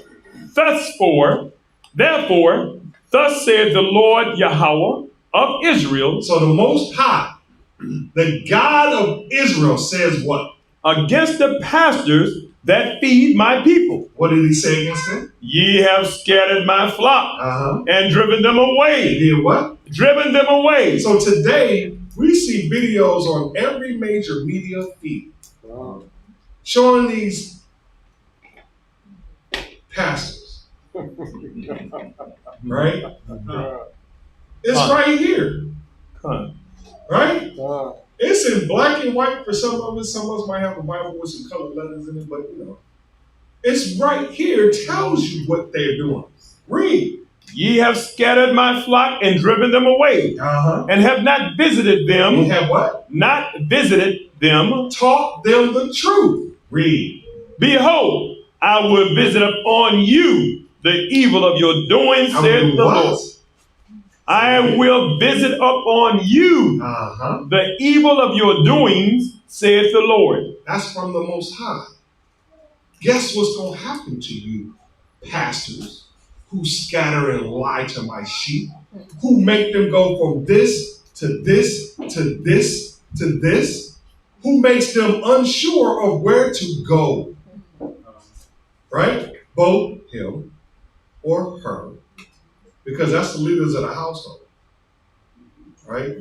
Today, it's more the ladies that's the leaders of the household. He did well with getting rid of the men. And now he is destroying the women. We see a lot of sisters out there who are, 20 years younger than their daughter or their son, and out here partying. Woe unto you, pastors. What you got, son? Zechariah 11 verse Bring 17. it out. Yes. Excuse me. Zechariah, you got okay. Yes, sir. 11:17. Zechariah 11:17. Woe to the idle shepherd. To the what? Idle shepherd. That speaks volumes. Idle shepherd. That leaveth the flock. That what? Leaveth the flock. The sword shall be upon his arm. Read. And upon his right eye. Read. His arm shall be clean, dried up. Read. And his right eye shall be utterly darkened. Good description. Y'all might want to precept that. Matter of fact, I'm going to do just that. Now, let me, can I read again another precept? I know, I'm writing these down. That Zechariah, that one I did have. I'm gonna write that down. Write that. Very descriptive. To woe unto you that eat my sheep. What's your precept say? Precept is still in Jeremiah. Jeremiah 50 and 6. It reads. That's what I'm looking for. Another precept, ladies. Jeremiah chapter 50, verse 6. It reads, my people has been lost sheep. They have what? Lost sheep. Been lost sheep. They have been lost sheep. Read. The shepherds have caused them to go astray. They're who? Shepherds have caused them to go astray. So they're pastors. Read. They have turned them away on the mountain. They have. Read. They have gone from mountain to hill. They have forgotten their resting place. Another good precept to go with that. I normally use that for Matthew 15 and 24 or 18 and 11. Because that's the lost sheep that they're talking about. That quote that Yahushua said was actually from Jeremiah. He's talking about that lost sheep. So those that are thinking that, hey, this is just all, New Testament. You got to get the old first. Because where you think they got it from. There was no New Testament written. Only what was already written. That's Old Testament, sirs, ma'ams. Let's go back to Jeremiah 23. Let's finish out with verse 3.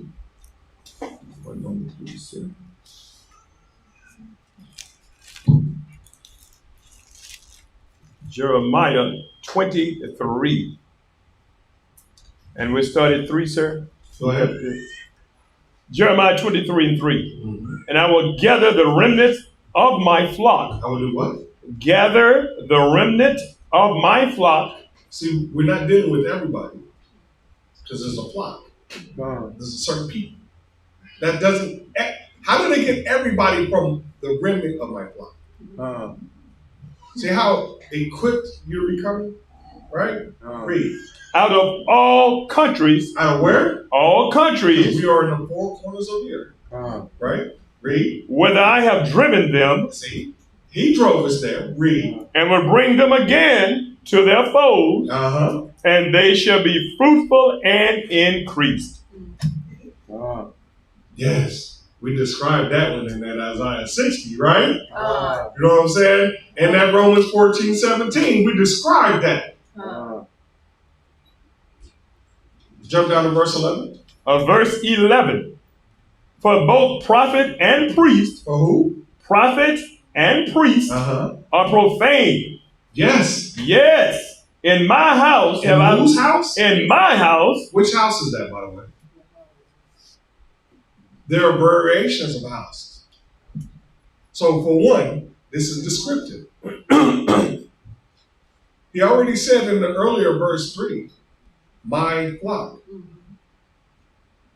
His house is a northern and a southern kingdom. Right? His house was also the temple that Solomon made. Right? And another house. The physical house. That's right. Where do we find that at, sis? The physical house. Sisters, where do we find the verse where Yahushua describes his body as the physical house? Let's see if I can beat y'all there. We run it. I took the long route. I'm talking about beat y'all. I'm there. Don't lose your Jeremiah 23. I haven't. Y'all found it yet, sis? Brothers, y'all know what the verse is, right? I can let go of Anybody Roman. got me that precept? I can let go of Roman. No, hold it. Yes, you can let go of Romans. We got one sister's hand up. Are you confident? I'll give it. I'm not sure if this is the one you're looking for. What you got? 1 Corinthians 6 and 19. No. I'm going to read the second. Bring it up. Let's see what we got. Corinthians 6 and 19. What? Know ye not that your body is the temple of the Holy Ghost? That's one of them. Which is in you, which ye have of Yahweh, and ye are not your own. Yes, that is one of them. Yes, it is. But it doesn't answer my question because I wanted Yahweh. Because this is what he was referring to. See, they can't go against red letter. They can go against Paul all day. You know what I'm saying? But this is a precept that tells you what your body is. So don't discard it. You want that. But the one that Yahweh uses as an example of his body.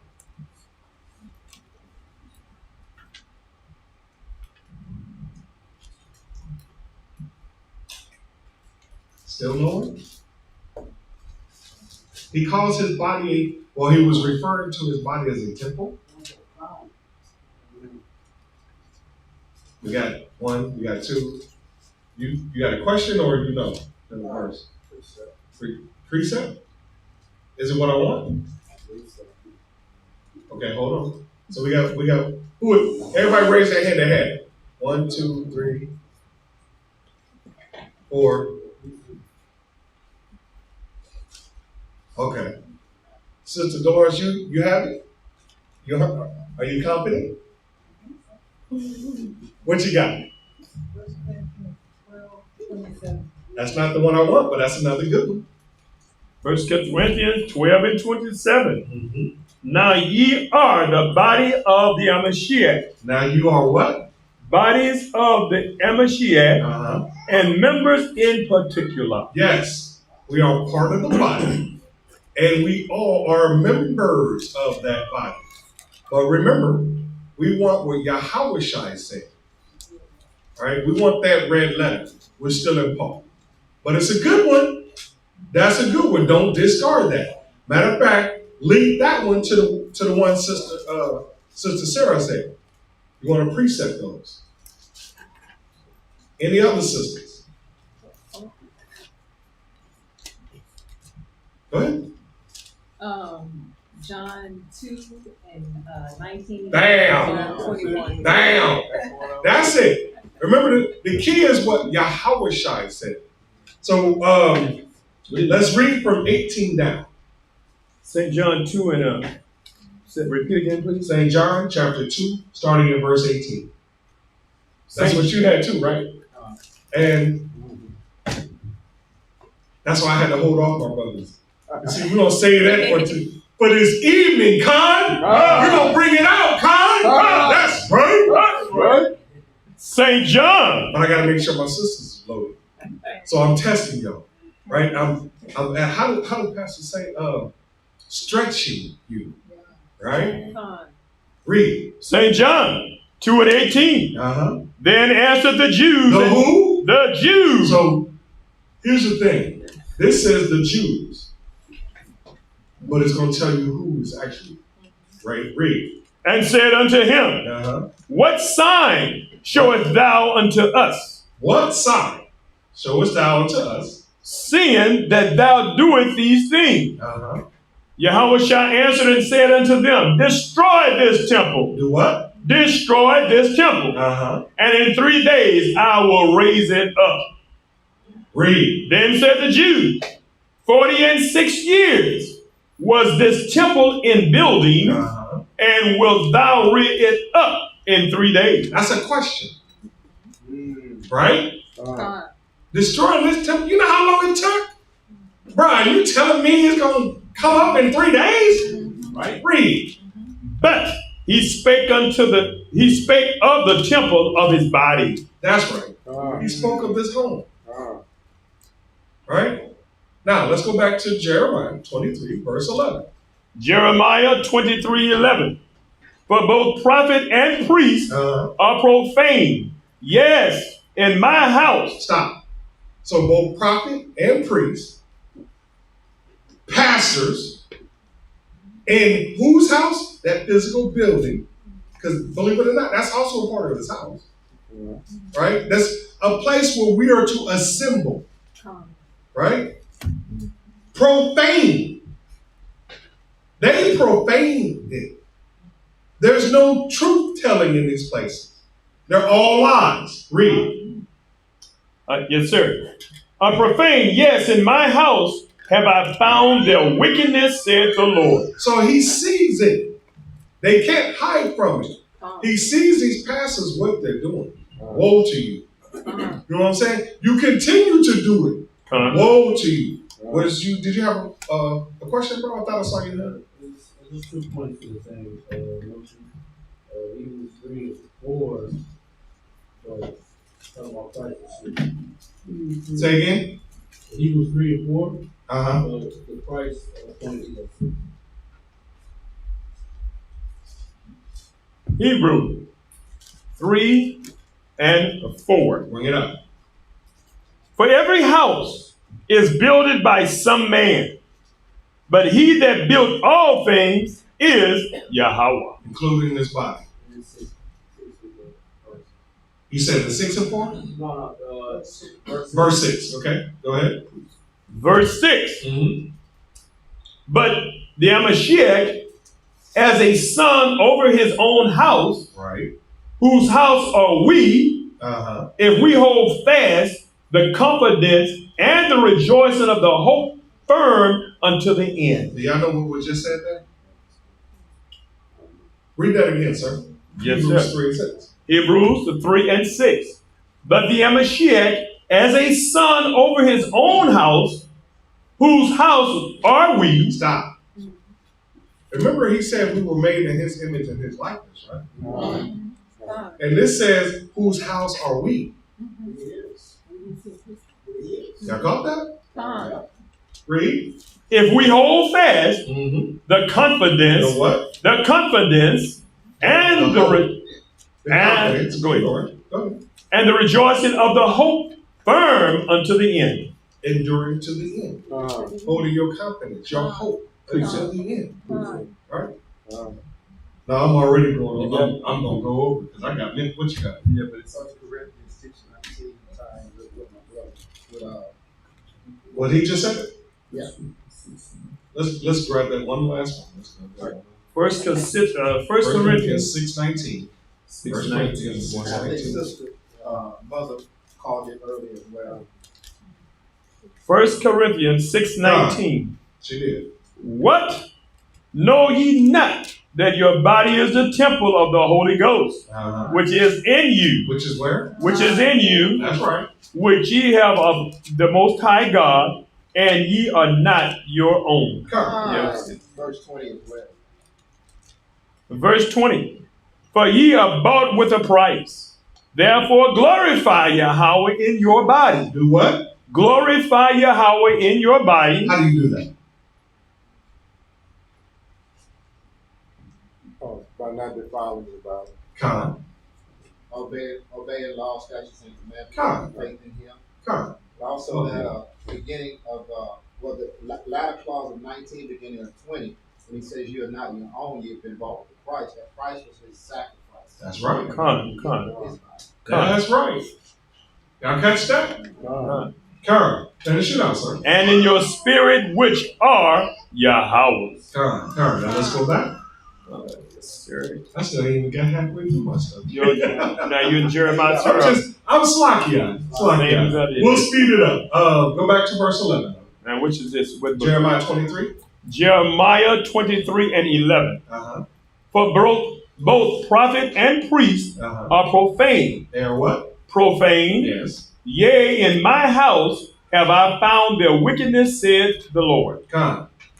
Also, I got another precept, Colossians. I have one of them. Well, we're going to do just one because I need to speak this up. Colossians chapter 2, verse 9. Okay, 2:9. One moment.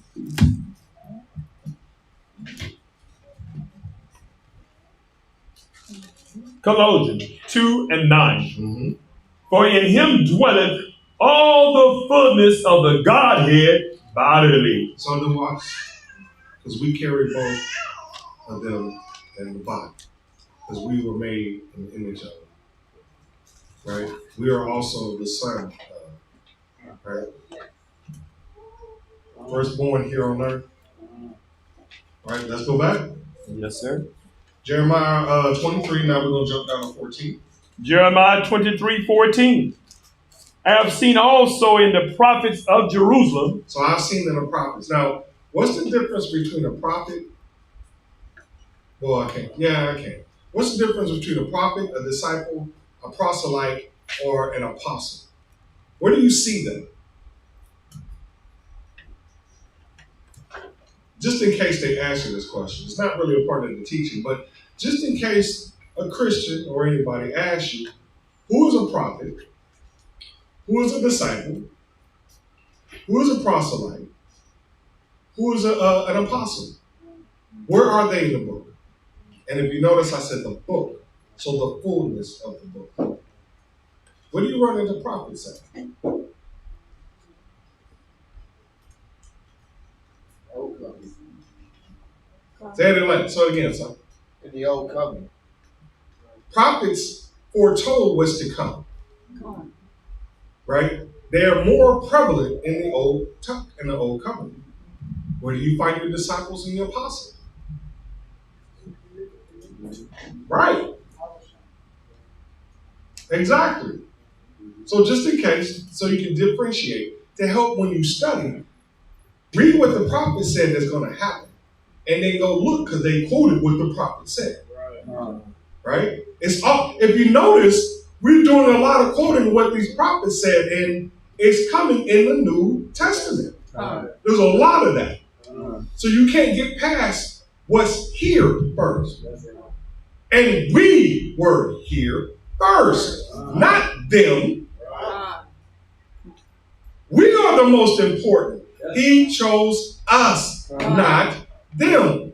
All praises. All praises. You know what I'm saying? Give it to him.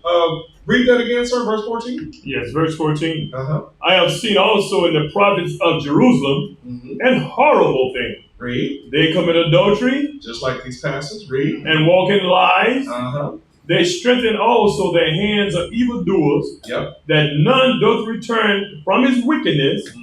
They are all of them unto me as Sodom and the inhabitants, therefore, of Gomorrah. So let me refresh. No, we don't need to do these. So let me give you one of these, which is talking about.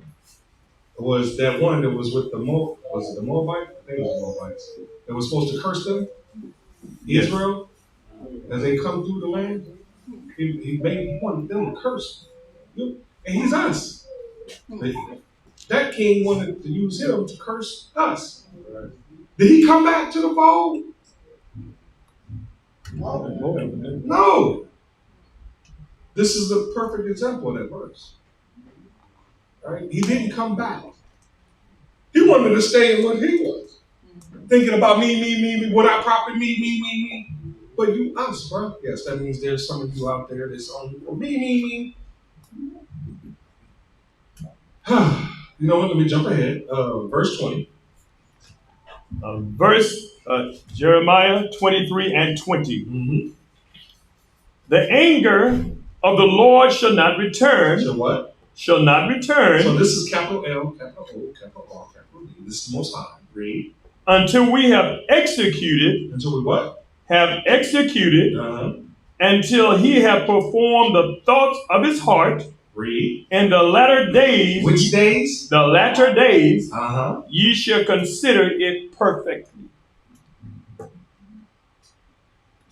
Right? The latter days. Even past us. We still got some time left. Thank you. Right? We still got latter days. Some time left. Let's go to 2 Peter's. Skip ahead some. 2 Peter's chapter 3.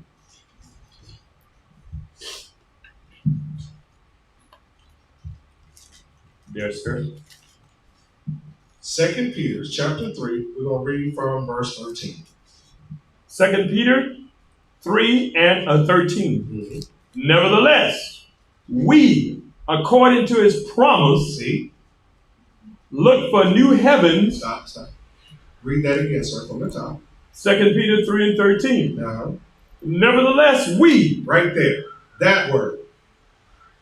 as possessing. There's no us. We. Read. According to his promise. There, that right there. According to his promise that he will not break. Read. Look for new heavens and a new earth wherein dwelleth righteousness. Wherein what? Dwelleth righteousness. God, that would describe earlier. We look forward to that. When we're going to dwell in righteousness. We don't have to worry about looking over our shoulder. Because that's what they like. That need ninja. Take that ninja. You know what I'm saying? We're not looking back. We're going to be, hey, sis, shalom, hey, bro, grace and peace. And the laws are going to be in us. This righteousness. Right? I can't wait. Woo! I can't wait. Romans chapter 9.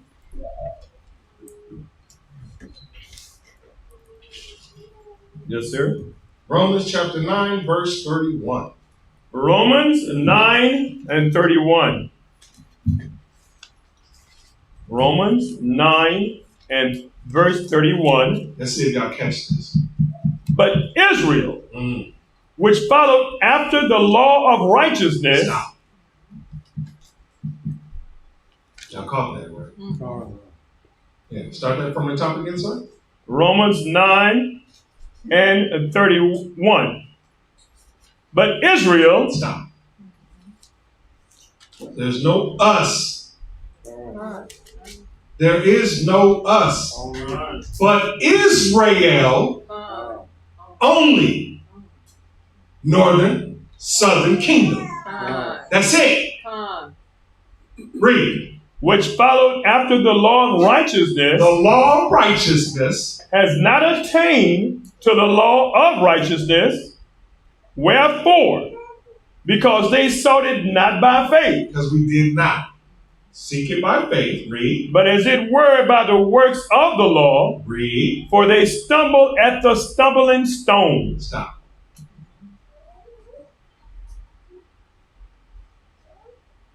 Who was given the law? Right. If you had to explain that to somebody, what book, chapter, verse would you go to? Don't go there, but what book? Sisters? Who was given the law? Where would you go to prove who was given the law? We got one. See the hand over there, bro? We got one. Before you answer, I want at least two more hands. One more hand, at least. 3. Okay. Now, is everybody going to say the same answer? Okay. Say it together. Psalms 147, 19. Oh, praise. Right? Oh, praise. Sisters flex. You know what I'm saying? Yeah, right? This is for you too. Because you're going to run into some sisters that you need to speak to, Con. You're going to need to be able to teach these sisters the truth, Con. I want y'all to know this ain't just for the brothers. This is for you too. Psalms 147, verse 19. Bring it out. He showeth his word unto Jacob. He do what? Showeth his words unto Jacob. Read. His statutes and his judgments. His what? His statutes and his judgments. That's right. Unto Israel. Unto who? To Israel. See, look, Jacob and Israel. There is nobody else, people. Northern, southern kingdom. That's northern, southern. Nobody else. Read. He has not dealt so. He has what? Not dealt so. Read. With any nation. With anybody else. And if that don't hit you, finish it out. Give me hands. And as for his judgments, they have not known them. Praise ye the Lord. Praise you, Yahweh. Now bring me Amos. Let me just make sure that family coffin is nailed in good. We're going to nail that the top of the leg down. That's Amos 3:1, sir. Yes, sir.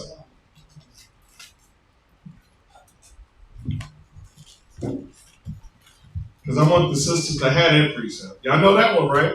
Amos what? 3. Amos 3. 1 through 4. And 7. 1 and 2 is fine. Yeah, 1 and 2. 1 and 2 is fine. That gives you enough ammo. But you can go, what, 4 and 6, I think? The 2 is the answer. Yeah, 2 is the answer. But bring out 1. 1 and 2. Yes, sir. But Amos 3 and 1. Mm-hmm. Hear this word that the Lord has spoken against you. Hear this word, first off. What is the word? That the Lord has spoken against you. Hold it. The word. What is the word, sisters? The law. Right. So you need to be able to tell them that. When you teach these other sisters, when you show them the truth, they should ask you, so what's the word? You tell them. Come on, read. Hear this word that the Lord has spoken against you, O children of Israel. Who are we? We are the children of Israel. Read. Against the whole family. Against what? The whole family. So both northern and southern kingdom, all 12 tribes, all the family. Read. Which I brought up from the land of Egypt, saying. I brought up from it. So he did not bring everybody out of Egypt. No, he didn't. There were some stragglers that came. I can show you where those stragglers got killed, but that's got nothing to do with my teaching. That's right. But they died. The Most High killed them. And he says, I can make alive and I can make unalive. My bad. Okay. You gotta be, PG-13 on this. Slacky. Read on, sir. From the land of Egypt, saying, you only have I known of only. Read. Have I known of all the families of the earth? All of them. All 18. We take up number 1. They are 17 others. Read. Therefore, I will punish you. I will what? I will punish you. Are they are they being punished like we're being punished? No. So how do they get this? Finish that out, sir. For all your iniquities. Right? Let's move on. Galatians. We're going back to Galatians chapter 3. Because for some reason I'm telling you they're going to use Paul. We know it. Galatians chapter 3, we want verse 10. Verse 10.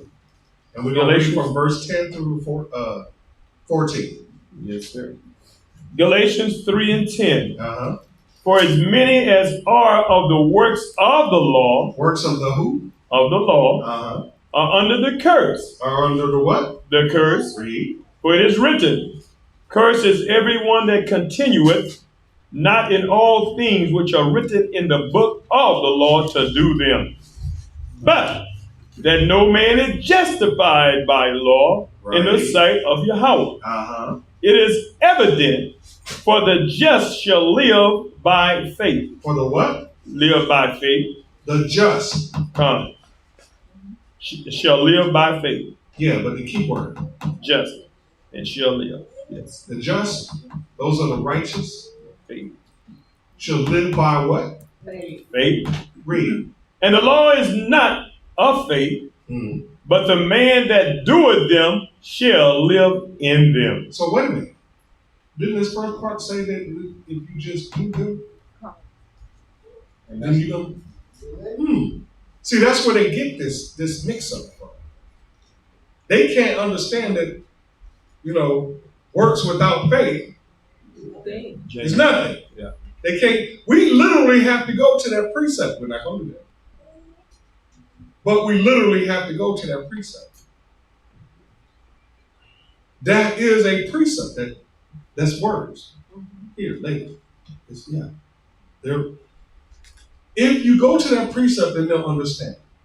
Sometimes they pull it out themselves, but they got to fight and fight. And then they agree. We had a couple that was, she was us, but she looked kind of Asian.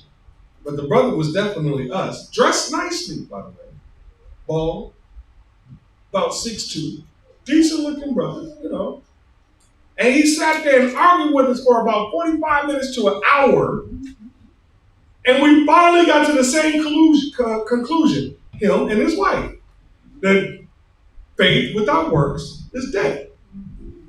I mean, after they kept, and it was like, no, you must have faith.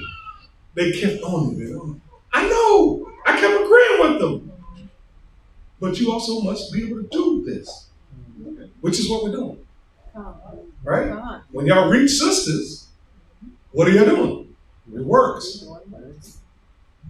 In what? In your faith. You see what I'm saying? See how you're being equipped to go and do what we shouldn't do without you. Because you to reach that sister. And then invite that sister. And then she meets our shepherd and she learns. Right? I'm the officer. I can give you what you need. We can go together, but we eventually end up back here in front of our shepherd together with the rest of the brothers and sisters. And we all learn. Right? So let's do that. I did see a question. Hey, grace and peace. That verse 11 in chapter 3. But that no man is justified by the law in the sight of God, it is evident that the just shall live by faith. And the law is not of faith, but the man that doeth shall live in them. I think I've concluded that it ain't the fact that it's so much to deal with the law, and it's just like Acts 7:51. We are of our ancestors. We don't want to be told what to do. Stiff-necked. We want to live how we want to live. We want to do what we want to do and have all of our wrong covered under faith, covered under grace. All we got to do is believe in Him. So it ain't the fact that they fight against that the law is done away with because they don't want to be obedient and surrender themselves under how we're supposed to live. They want to do what they want to do, when they want to do it, how they want to do it. Which we were talking about earlier, right? That's spiritual. You know what I'm saying? Me. Brother, you had your hand up first. Grace and peace. You know, I call that that's that lazy mentality. When they say, well, no, we can eat pork, we don't have to do all that. Man, that's those that don't even clean their meat either, right? Exactly. You know what I'm saying? They just take it out of the packet, boom, throw it up in the oven. Exactly. Nasty devil. You know what I'm saying? Nasty devil. Where do you get that from? What was you about to say, sis? I was going to pick back up with my brother over there. I was going to say also because they don't understand the grace, what grace is. Is your mic on, sir? They're not understanding the grace. They're not understanding that they must repent in the truth, come in to the truth. They thinking grace is like I can live however I want to live. Me. And I'm gonna be saved. I'm gonna be saved to the end. They don't even believe that. I can party right like it's hot, and then Exactly. I ain't gonna feel no punishment. None. Verse 13. Yes. Verse 13. Well, we read that, sir. We read 12. Okay. Christ has redeemed us. He had done what? Redeemed us. Not everybody. Read. From the curse. From the what? From the curse. Of what? Of the law. Read. Being made a curse for us. Not for it is written. For is what? For it is written. Read. Cursed is everyone that hangeth on a tree. It is written. Come. So that means it was written before. Read verse 14. Verse 14.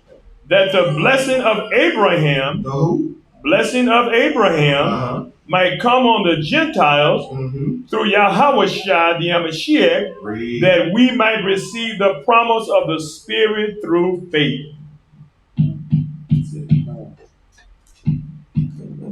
That's not a drop the mic moment, because then they're going to ask you what? What was you going to say? I was going to ask, verse 13, how do you specifically and emphatically show them that this is talking about the sacrificial law only? The sacrificial law? But verse 13, Christ has redeemed us from the curse of the law. Because see, they'll take that and say, well, see, that shows it's done away with. Right. If you under the law, all y'all living under the law, you cursed. But they're we are under a curse. We are living out our. So I'll give you the start. Come. I'm not going to go through that. It has not to do with my teaching. But I'll give you this one verse, and you take it from there. Luke. Let me think if I remember this.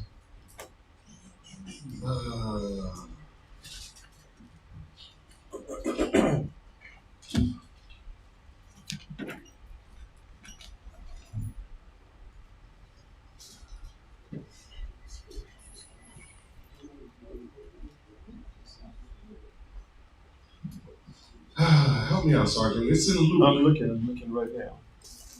I was thinking it was chapter 12. I know it's verse 44, though. Okay, one moment. But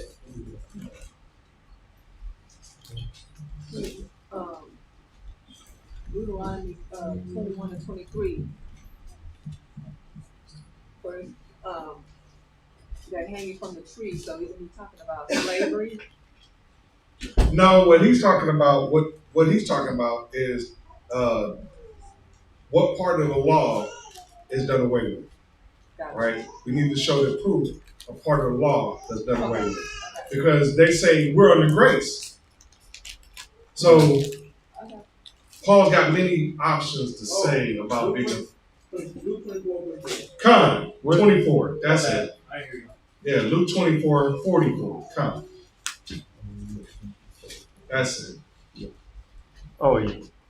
Luke 24:44. Bring it out. And he said unto them, these are the words which I spake unto you while I was yet with you. So he told them already, before this is, he told them, read. That all things must be fulfilled. How many things? All things must be fulfilled. Which he started at the beginning of him coming out and being seen. Him making his first miracle. Read. Which were written in the law of Moses. Here's the catch. And in the Hold on. Okay. Start back. Go back to which word? What? Which were written in the law of Moses. That's one. Go find where Moses predicted, or Slacky, not predicted, prophesied. That's one. Read. And in the prophets and in the Psalms concerning me. So in the other prophets, because there are two others, remember Moses is a prophet, right? And two more prophesied. And then it says the Psalms. Well, everybody knows what the Psalms is. Who did Psalms? Exactly. That'll show you the law of sacrifice being done away with. We don't want that. Okay? Shalom, sis.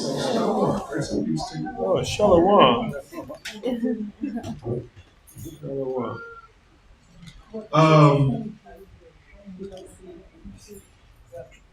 Go back to Galatians 3 and 13 for me. Galatians 3 and 13. Mm-hmm. The Mashiach has redeemed us from the curse of the law. So, our Lord and Savior, Yahweh, has redeemed us from the curse of the law. Read. Being made a curse for us. He took it on. Read. For it is written. It is what? It is written. Yeah, 4 times. Read. Cursed is everyone. Cursed is who? Everyone that hangeth on a tree. And what was your, oh, shoot, in the back. What was the precept that you were about to bring to me again, sis? That was Deuteronomy. I think she said 19. Was it? Deuteronomy, I have Deuteronomy 21, 22 here. 21, 22, let me see here. God, 23. Deuteronomy 21 and 23. That's the precept for this one. You started. If y'all don't have it, write it down. No, we're not going to go there. I just want them to have that precept right here. Because I hate it. Because it was written. See how in Galatians, Paul quotes an Old Testament, which Deuteronomy is one of Moses' books. Let's see if you do. Of the law. If you do 22, it's talking about the tree. We just got to talk about hanging on the tree, but 22 is so, and thou hang on the tree, that fits in with it. 23, his body shall remain all night upon the tree, shall not remain all night upon the tree. And 22. So I would do 22 and 23. Come on, I think those. Yeah, 22 and 23. Deuteronomy 21. No, we're not going there. Oh, I want them just to write that down. Oh, okay. All right, go ahead and write that down. That's your precept. For Galatians chapter 3, verse 13, your precept is Deuteronomy 21, verse 22 and 23.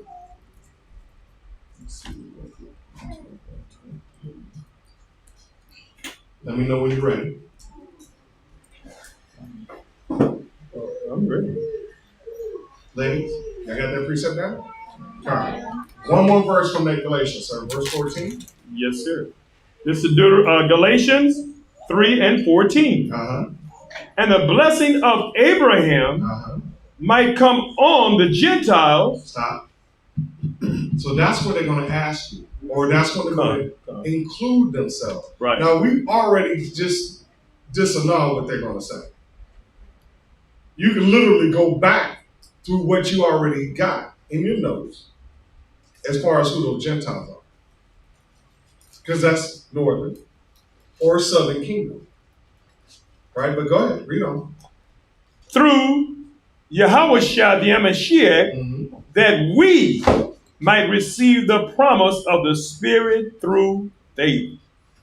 Now, I just wanted them to finish off that verse. I'm going to get through the rest of this teaching. If y'all want those precepts for the Gentiles, I'll give that to you. But right now, we're just going to move on because I'm running out of time. Seriously. Man, what was your question? Grace and peace. That Romans 3:29 would explain what we just read, 14. The Gentiles. Yeah. That's one. Y'all can use that, by the way. Romans chapter 3, same book, chapter 3, verse 29. You can use that. And 29 and 30. 30. Or Galatians 3:29. Because remember, they're going to use Galatians. You can literally use Galatians against Galatians, by the way. Matter of fact, I would use that. Use Galatians chapter 3, verse 29. And then use Galatians chapter 4 and 5 and 6. Let's forget 5 and 6. And then that Romans 3 is perfect too.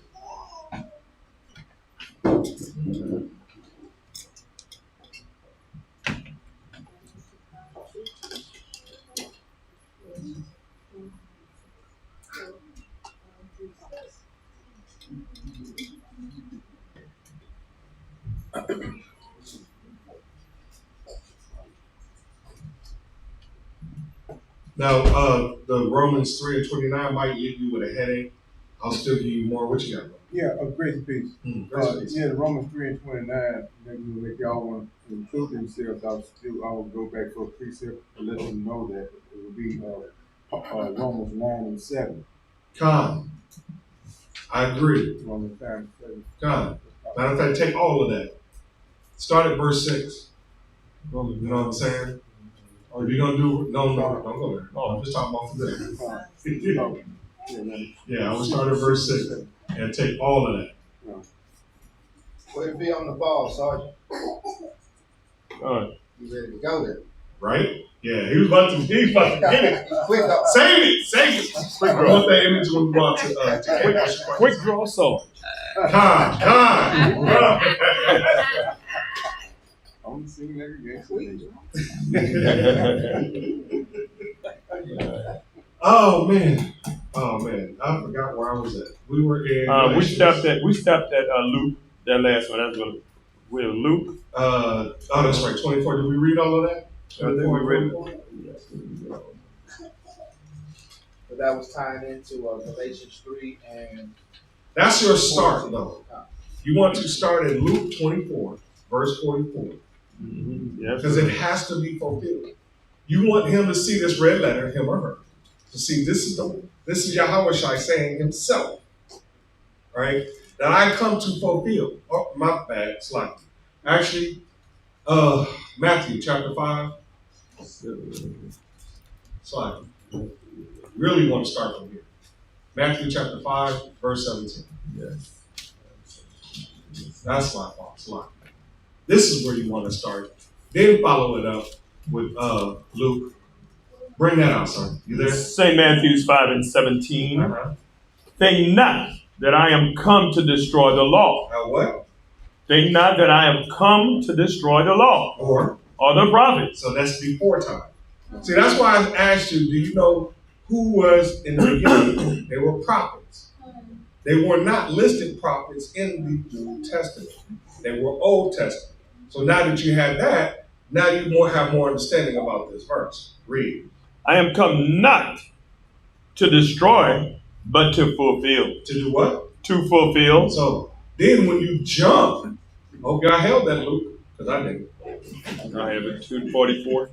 I got back there real quick. But once you go back to Luke 24, verse 44. And he said unto them, These are the words which I spake unto you. Right. While I was yet with you. Read. That all things must be fulfilled. That's right. Which were written in the law of Moses. Which were where? Written in the law of Moses. So that means you got to go back to Moses. Read. And in the prophets and in Psalms concerning me. That's 3 areas. Moses, prophets, David, Psalms. That'll show you the fulfillment. So we want to start in Matthew once again. Chapter 5, verse 17. So you can understand this is red letter. When you jump to Luke, this is red letter. So you want to go ahead and preset that, by the way. Matthew 5:17 to Luke 24 and 44. Go ahead and preset that. And then after you're done with that precepting, we're going to go back to Galatians chapter 3.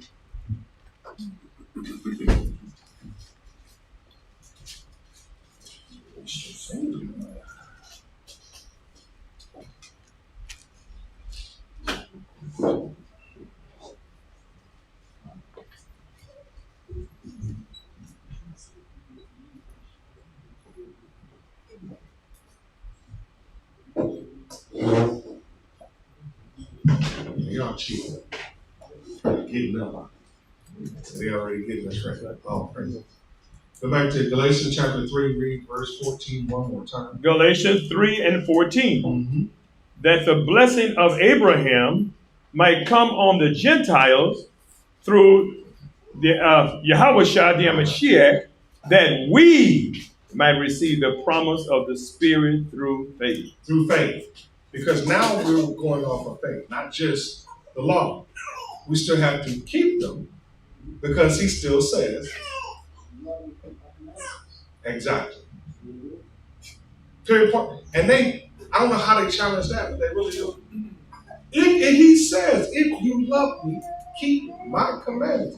I don't know how many times in red letter we go through that, but for some reason, they love to take Paul over Yahushua. And then I ask him, who's greater? Why are you taking this simple man over your Lord and Savior who used my Jesus? That's what I mean, they get a whole, you can see them they can practically lift up off the ground. Type of, you know what I'm saying? Yeah. And they bring on Paul like it's nothing. They dive into Paul like it's nothing. What you got? Grace and peace. Because they don't understand Gentile. They don't understand. They'll push strong that Jesus was only sent to the Jews. Paul was sent to the Gentiles. That's who we follow. Right. I've had a few actually tell me that.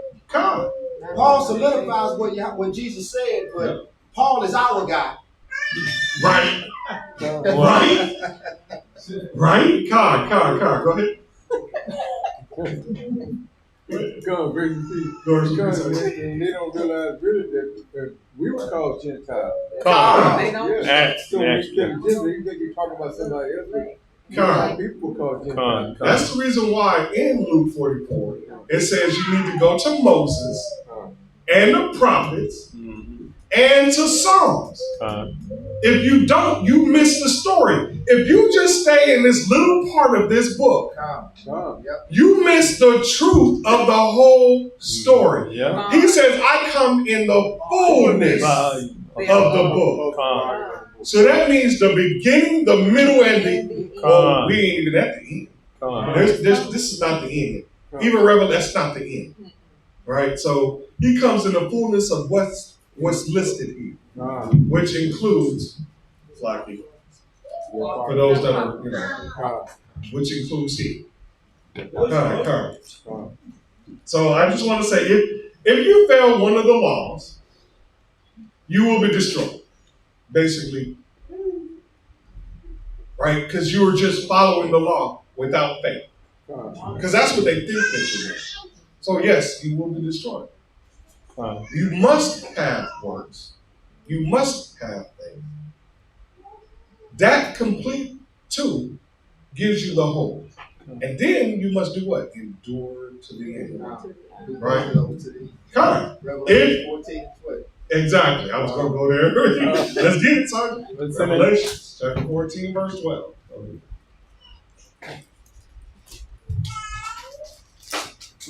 Revelations 14:12. Bring it out.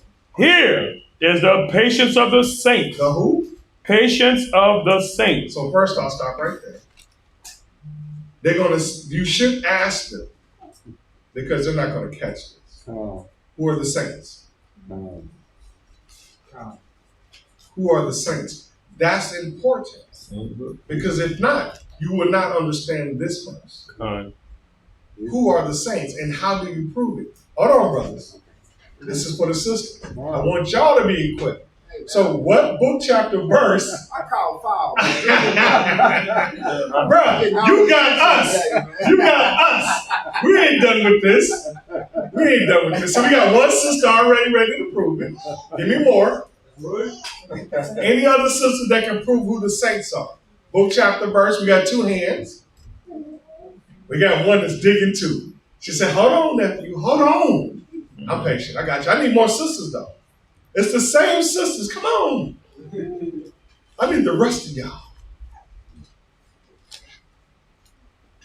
And I know you got the little one back there, sis. I know you know it though. Right? Look, he look like he's reaching on the other side back here. We got the one more. And again, you don't have this one, sis? You know it. Look. Your Lord is sitting right there, and he been the whole time. Oh, dang. Bruh, you got to work on it. Oh, really? You got to work. You know, without making, you know what I'm saying? Okay, my three ladies, my three sisters. Give me what you got. What book, chapter, verse? Say it together. Yes. Psalms 148 and 14. Bring it out. All praises. All praises. Say it loud so everybody can hear you, sir. Psalm 148:14. God. Now some of you use Psalms 50 and 5, but this one is prevalent. You want 148:14. 50 and 5, use that as a preset for this. Could they also use 13:10? Start explaining the saints in Revelation. God. Because that was. But this gives you names. So when you have it, say I have it. Bring it out, sir. Psalms 149 and 10. 14. Yes, 148. Yes. He also exalted the horn of his people, the praise of all his saints. So for one, the key word is his people, which is possessive, not everybody. His people. The praise, keep going, of all his saints, even of the children of Israel. Of who? People, children of Israel, are people near unto him. Praise ye the Lord. A people near unto him. How does this people get near unto him? Then in my book, it's just right next door. You know, 147:19. That's the law that's given to us. That's right. And you can just jump right there and be like, you know what? The reason why this fits his people is because his people are listed right here, right next door in 147, 19, and 20. There was law only given to us. And then they'll look at you and be like, are you trying to tell me I can't sin? Exactly. That's right. If you have no law and order now, do you think you sin? If you are strictly all about me and only follow your own government, do you think you sin? Because whatever you say that you're going to do and do it, how are you going to sin against yourself? How are you going to hurt yourself? That makes no sense. But against man, most of us don't care. But against the Most High, I bet you those that live in this truth are going to do what thus saith the Lord. That's important. Now let's go back. Revelations chapter 14, verse 12. So we know who the saints are, Con. Revelations 14 and 12. Here is the patience of the saints. Who is us, northern and southern kingdom. Read. Here are they that keep the commandments which is Psalms 147, 19 and 20. Keeping his commandments because we were the ones that it was given to. Read. Keep the commandments of Yahweh and the faith of Yahweh Shai. Come. That's a period point blank on that. That one you can't drop the mic on. You know what I'm saying? They can't. They'll probably run the Paul. Let me change that. They'll probably run the Paul. This one I can't say because it's not a red letter, but they will probably run to Paul. God, what would you say, bro? What you got? Revelation 18, verse 21. More damage. Yes. Revelation 18 and 24. Bring it out. And in her was found the blood of prophets. Who's the her? Read. And of saints. Who's the saints? Israel. Read. And of all that were slain upon the earth. Now the reason why the her being is Babylon, the first part, is because where are we? In Babylon. Right? That's the daughter of Akkad. Right? Let's go back. Let me get Galatians again, because I'm about to wrap this up. No, slack. Let me go to Romans 10. Romans 10. I'm wearing Paul out right now. Yeah. But I mean, you see how ruthless they can try to get on Paul, but if you use Paul right, they'll be slaves. You can literally get understanding from Paul if they just shut up for a brief moment in time and listen. That's it. Romans 10, we're going to go to verse 4. Romans 10 and 4. And we're going to read to 5. For the Mashiach is the end of the law for righteousness to everyone that believeth. God, he died for us, became our spiritual lamb. We have faith because without faith, we have just works. And that's not enough. So we have faith and works. And that's what we need outside of enduring to the end. To continue. Read on. Verse 5. For Moses described the righteousness which is of the law. He did what? Which is of the law. He described it. Remember, we went over the description in Leviticus, right? Read. That the man which doeth those things shall live by them. Karen, any questions so far? I only got 3 left. There's one thing, we'll go back to Romans 10 and 4 too. How they like to use that. You see that the law has been done with. We specify that only the law of sacrifice was put on hold. All the rest of the laws you still have to obey. That's correct. That's another way where they would see. You see right there, they said the law are abolished. That's what led us to that Luke and to that Matthew. Come. Matthew first, 5 and 17, then to the Luke 24:44. You know, and then to Moses, God. to the prophets, to Saul. Right? That way you open up the fulfillment. What it said that he had to do, which was to fulfill the law of sacrifice. It's clearly described. I'm already keeping y'all late. No. Take your time, Austin. Jordan? Isaiah? I was going to say, if anyone takes verse 4, it says that Christ came to do away with the law, using this, that literally satanic actually. Con. Because then that would make it okay to sleep with the brother's wife. Facts. That's the law. And if you came to do away with that, that's okay. Right. That's satanic. Right. What you got, sir? First and peace. Brother Corey Robinson offered Revelation 12 and 17 for the saints. 12 and 17 for the saints? Oh, yeah. Let's see what it says. Con. Yeah. Revelation 12 and 17. And the dragon was wroth with the woman, and went to make war with the remnant of her seed. With the what? Remnant of her seed, which kept the commandments of Yahweh. So we know where this is going. Read. And have the testimony of Yahweh Shadi Mashiach. So we know who this is. We know who this is pointing at. This is a direct board. What else? That ties in with 1824. Come. Come. So y'all want to precept that, by the way. That precepts with Revelations 18 to 24. That's the one that Brother Yahweh brought up.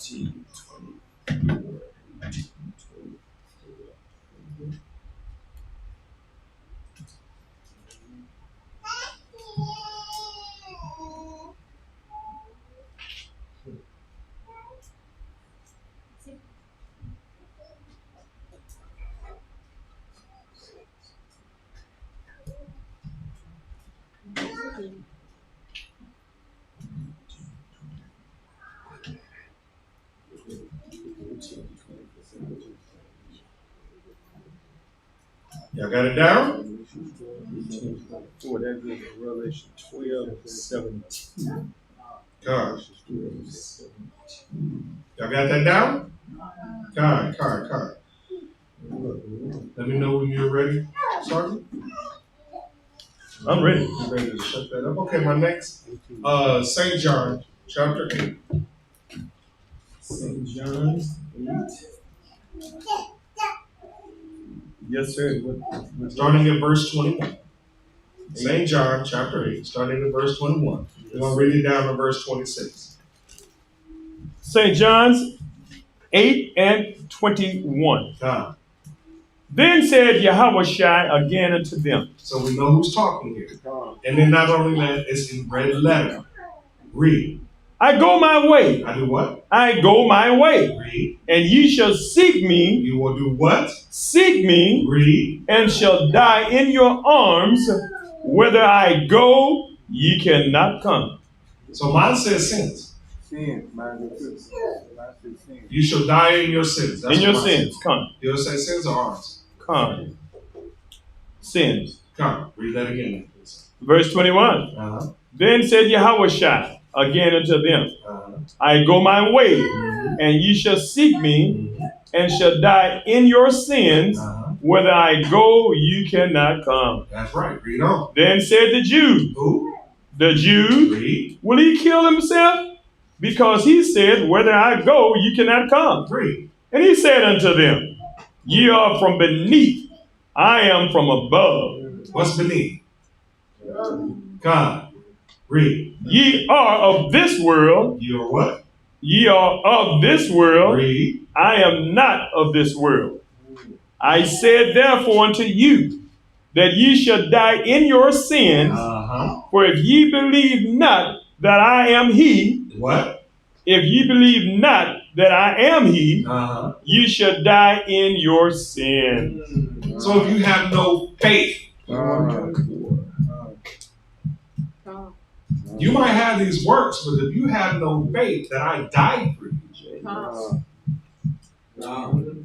you're going to die in your sins. Any questions on that? Romans. Yes, sir. Back to chapter 10. Romans this time 10. we're going to read 6 and 7. Romans 10, 6 through 7. Romans 10, 6 through 7. Verse 6. But the righteousness. What's the righteousness again? Is of faith. Is of what? Is of faith. So those laws, that righteousness, right, which we proved back in Deuteronomy, God, right? This says, but the righteousness which is of faith, because we have faith in the law, because we're going to show our works in the law, right? Read on. Speaketh on this wise. Say not in thine heart. That means don't say it in your heart. Read. Who shall ascend into heaven? That is to bring the Mashiach down from above. Or who shall descend into the deep? That is to bring up the Mashiach again from the dead. Guess what? They will. They already think they're gods.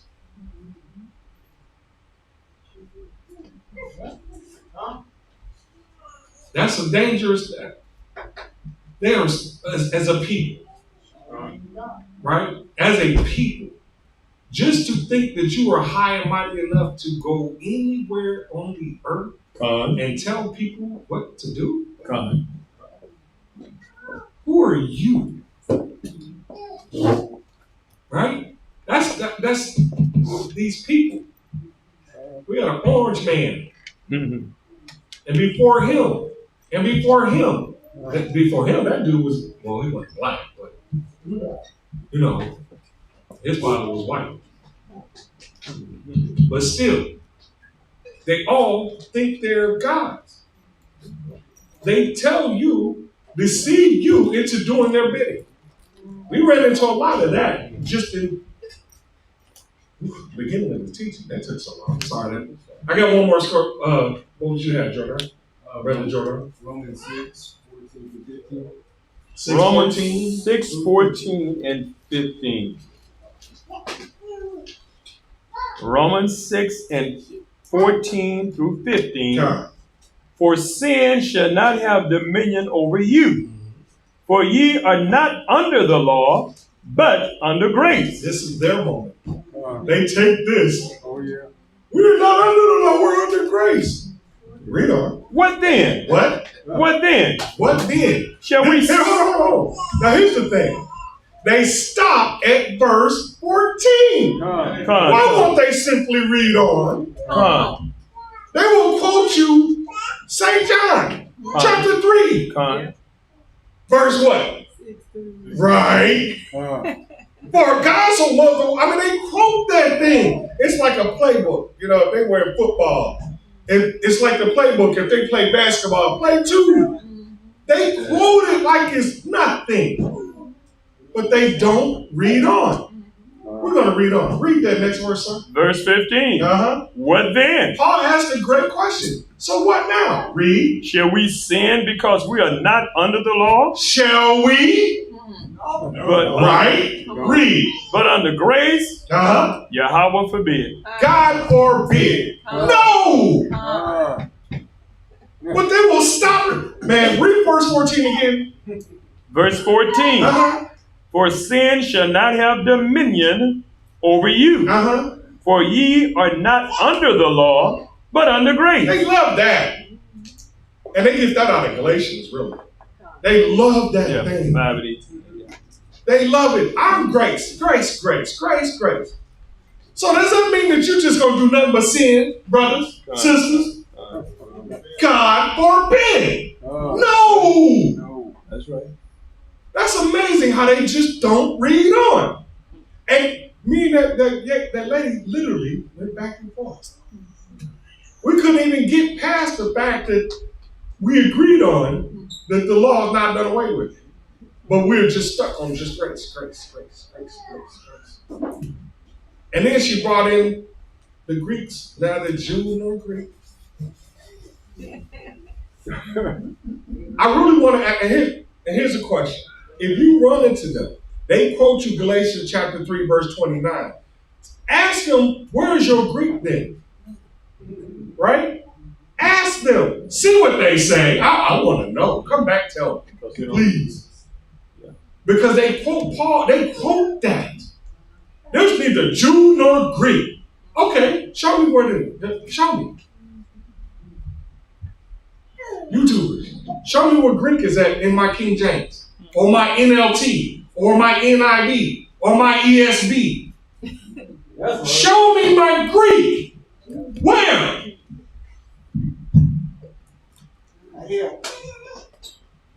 I can show you First Maccabees, Second Maccabees. I can show you my Greek.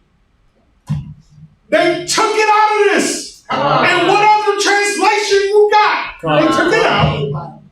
And then they put it in this, and then they dared you to open it and read it. Look, Master, eyes can understands what I read now. That makes me dangerous. That makes my brothers and my sisters dangerous. Because the truth is you, he said, you will seek me. Do we not read that? Yes, you did. You will seek my face. There's plenty of times it's mentioned. So if you want to seek him, get the truth first. Find your Greek. I really want to go there, but I don't want to go there. Do y'all mind? Come on. Go. Y'all want? Y'all want the smoke? Ain't that what they say, y'all? Bring it out. They want this smoke. Bring it out. Let's start on First Maccabees and start from the top. First off, understand where they start from. I'm only going to take a little bit of this. These are beginning of white power, yes. Hey, I will go along with that because guess who it was? But keep going. All right, this is the book of Maccabees on your Apocrypha on page 113. Hold on. Do we have an Apocrypha for this sister? Oh, yes. Isaiah. Sister Dolores has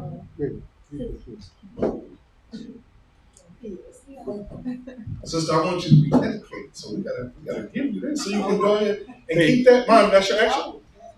Give her. Okay, give it. So we want her one so she can keep. Because I want you to be able to have knowledge. Oh, praise it. I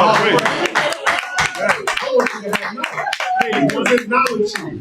We precept after precept, line upon line. We go here a little, there a little. We prove the word of Yahweh. Our God.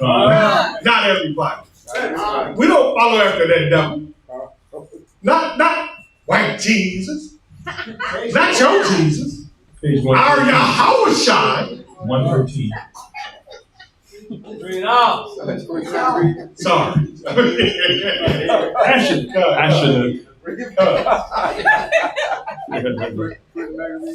First Maccabees. Tell me where it is. 1 and 1. What page? On page 113. I was trying to get it from a sister so she can see All right, come. 113. Let us know when you're there, and we'll start. You there?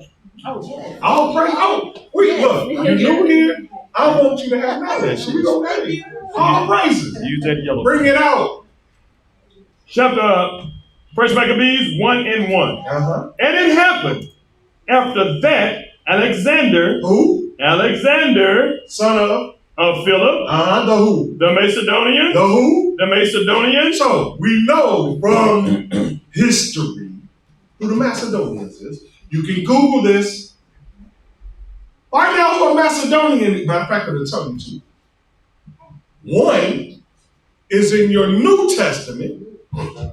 The other is what we're starting to read from. Read on, sir. Who came out of the land of Chittim. Who? Chittim. Same people. Read on, sir. Had smitten Darius, king of the Persians and Medes. So he did the last emperor, Darius, King Darius, the empire of the Persian Medes. Read. And he reigned in his stead. He did what? Reigned in his stead. So let's start from the beginning. There was the Assyrian. Yes, sir. Right? There was who else? Right? And then there was who else? And now there's the who? The who? Greek. That's right. Not Greek. Greek. Not great. The Greek. This is who Alexander is. A Greek. Out of the country of Macedonia, or the land, Chittim. The Greek. Now you can say there's neither Jew nor Greek, and it might mean something, but I'm just getting to the beginning of this, pointing out the Greek. Read, sir. And many made wars and won many strongholds and slew the kings of the earth. And did what? Slew the kings of the earth. Come. Now we're not going to go through all of that. Jump to verse 7. Yes, sir. Verse 7. So Alexander reigned 12 years and then died. He did what? Died. Okay. What happened next? And his servants bear rule. His who? Servants bear rule. So his top lieutenants around him took over his leadership. What happened? Everyone in his place. And after his death, they all put crowns upon themselves. What they do? Put crowns upon themselves. So those that are in his place, here, in this part of, because remember, the Persians ruled a lot, right?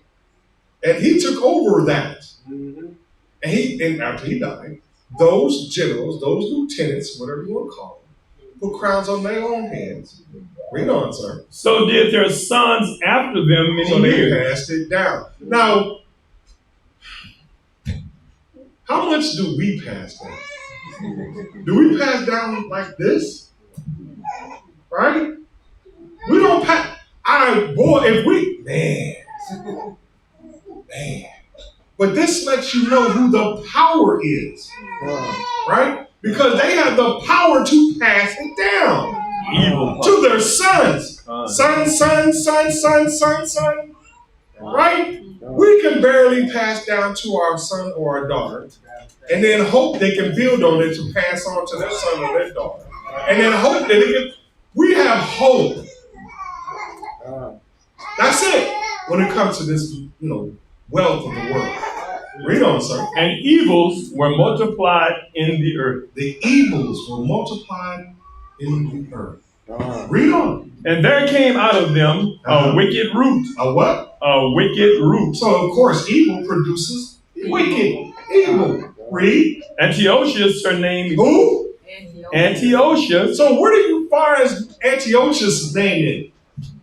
Now, we can say we found some Greek in here because there's Antiochus that's actually written in this part of the script. But let's move on. Surnamed Bipianus, son of Antiochus, the king who had been an hostage at Rome. And who? At Rome. So where did they come from? But hold on, keep reading. And he reigned in the 137th year of the kingdom of the Greeks. Wait a minute. Wait a minute. But it just said in Rome. But then it said the reign of the Greeks. Oh. Let's see the history, sir. The history. You have to go in your history now. You have to use Google, Wikipedia. What did we say the encyclopedias were the other day? The Britannicas, the Webster's, or that's the dictionary. It's like, say again. There you go. Then we got to go into history because, believe it or not, it's in man's own history. If you don't go into man's history, don't go into this and think you have an understanding. Yeah, you need. All right. Don't go into science even and think you have an understanding. And guess what else is in here? Mathematics. And think you don't have an understanding. Well, that's not what the teaching is. But we're just expounding on a little something right now. You know what? Let's where we at? 11. We stopped at 10. 11. We stopped at 10? Yes. Read 11. In those days. In what? In those days. So we know we're talking before our time, right? We're talking still before the Roman time, which is the New Testament, the Romans. Right? We're not even done with the Greeks yet. Read. When they're out of Israel. When they're where? Out of Israel. Out of where? Israel. So they are in the land of us. The who? Not the Romans yet. This is still dealing on the Greeks. Remember what the last verse said? The last part of the clause? And the 7th year of the kingdom of the Greeks. This is still not Roman. This is the Greeks. Read on, sir. Who persuaded many, saying, let us go and make a covenant with what? Go and make a covenant with the heathen. With the who? The heathen. So we made a covenant with them. But read on, sir. That are round about us. For since we departed from them, we have had much sorrow. So we were just warring here, warring there, warring there. We got tired of being beat up. You know what I'm saying? We wanted a supposed great nation who was evil. Evil only bespeaks evil. So that means that we were evil at that time. Yes. Maybe not as evil as they were, but we picked really good up on them. Right? So we're going to drop that. Let's go to 2nd Maccabees. Yes.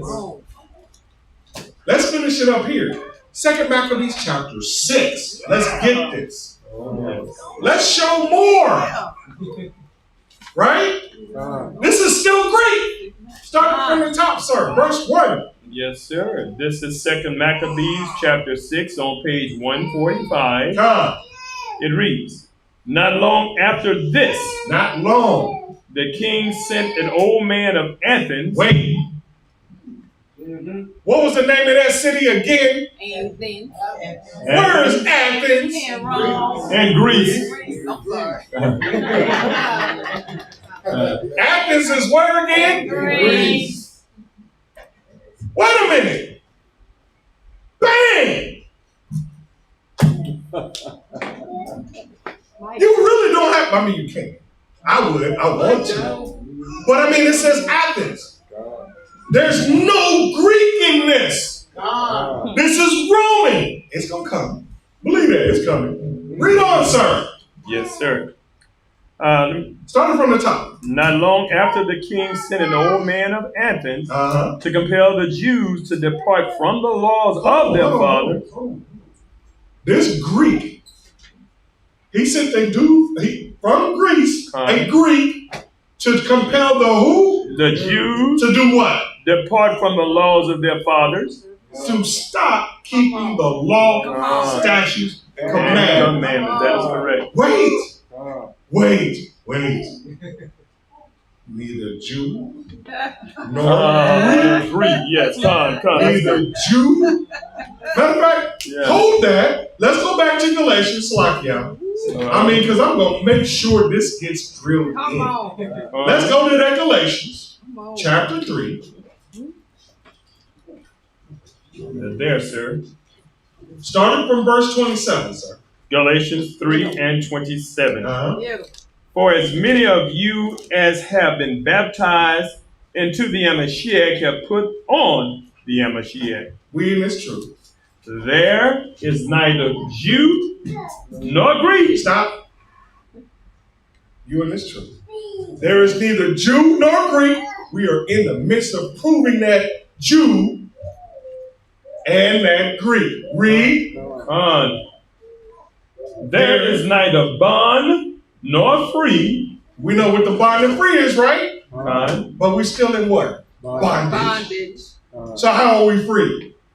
Read on, sir. There is neither male nor female. So whether it be male or female, you are still not free. You're still in bondage. Read. For ye are all one in the Mashiach Yahushua. So we are all in him.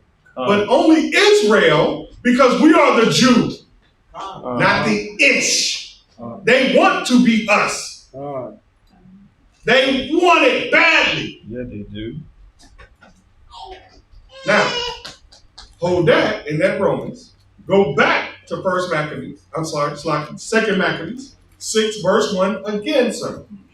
Second Maccabees 6 and 1. Mm-hmm. Not long after this, the king sent an old man of Athens. An old man of Athens, Greece, read. To compel the Jews. To who? Compel the Jews. To do what? To depart from the laws of their fathers. Mm-hmm. And not to live after the laws of Yahweh. Now let's get to the Gentiles. Yeah. Verse 4. Verse 4. Uh-huh. For the temple was filled with riot and reveling by the Gentiles. By the who? Gentiles. Who? Gentiles. Wait a minute. Yeah. Wait a minute. Come on. You know what I'm saying? Con. Did we not read that earlier though? But they like to say the Gentiles. So that makes us two, right? Yeah. How is that? And then wait a minute. You said the Jew, which is in Greek? Yes. Read on, sir. Yes, sir. Yes, sir. Start it over. Verse 4. Verse 4. Uh-huh. For the temple was filled with riot and reveling by the Gentiles. By the who? By the Gentiles. Read. Who dallied with harlots. Who did what? Dallied with harlots. Read. And had to do with women within the circuit of the holy place. They was in the temple. Come on. And besides that, brought in things that were not lawful. So we know which Gentile this is, right? It was them. Natural. That devil. Yes. Read. Yes, sir. The altar also was filled with profane things, which the law forbidded. Which the what? Law forbidded. How will we know that the law forbid if we didn't keep those? Read. Neither was it lawful for a man to keep the Sabbath day. To do what? Keep the Sabbath day. You know that's coming back around, right? Yes. Yes. Right? They keep playing the same music. It's the circle of life. You know, nothing new under the sun. Right? Yes. Read. Or ancient feasts. Or what? Ancient feasts. So they're going to stop us from keeping our high holy days. Read. Or to profess himself at all to be a Jew. So, you are a Gentile. They are a Gentile. They want you to stay like them so you don't know who you are. Once you stay like who you are, they got you. Right? They got you. That's right. Because you don't know the basic commandment. The one that he actually put forth in Genesis 2 and 1. And then gave it in written form to Moses. See how far back you got to go? That's... But yet they can't handle that. They can't handle the truth. I'm being very gentle right now.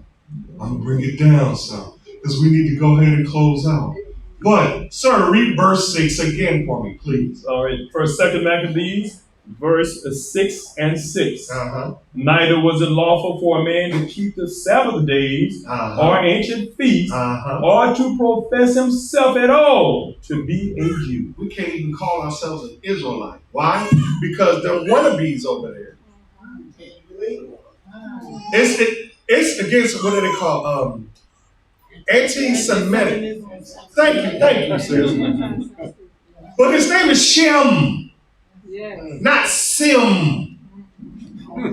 So how can you be anti-Semitic if it should be Shemitic?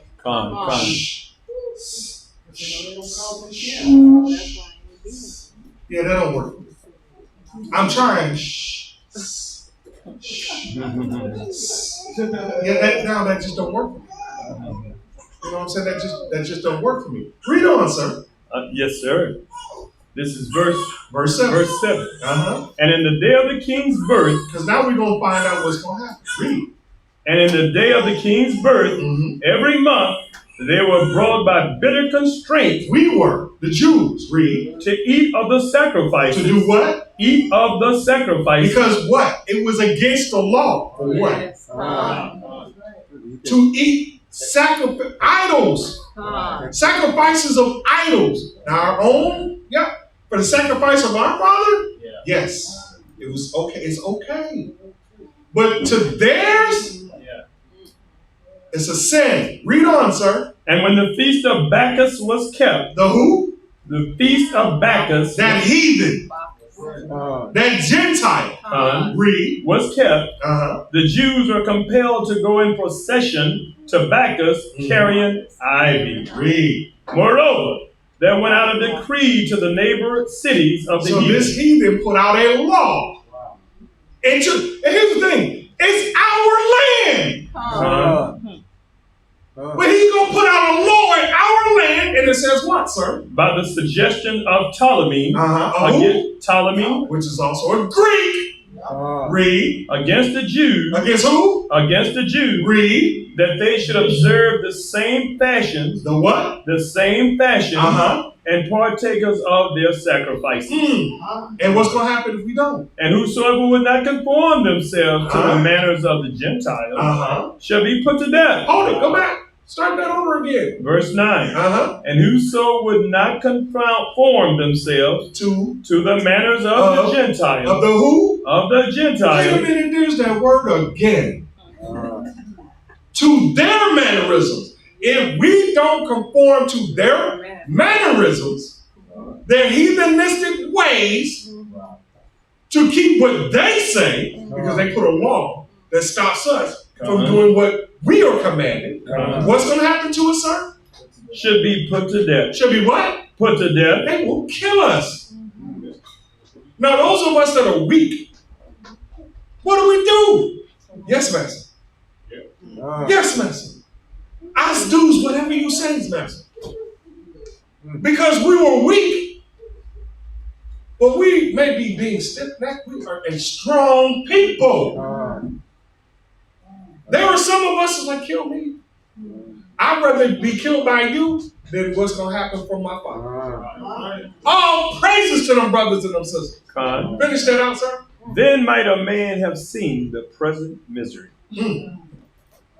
Any questions? So we got the Greeks. We got the Gentiles. We got a double dose of the Gentiles. That answers all of that.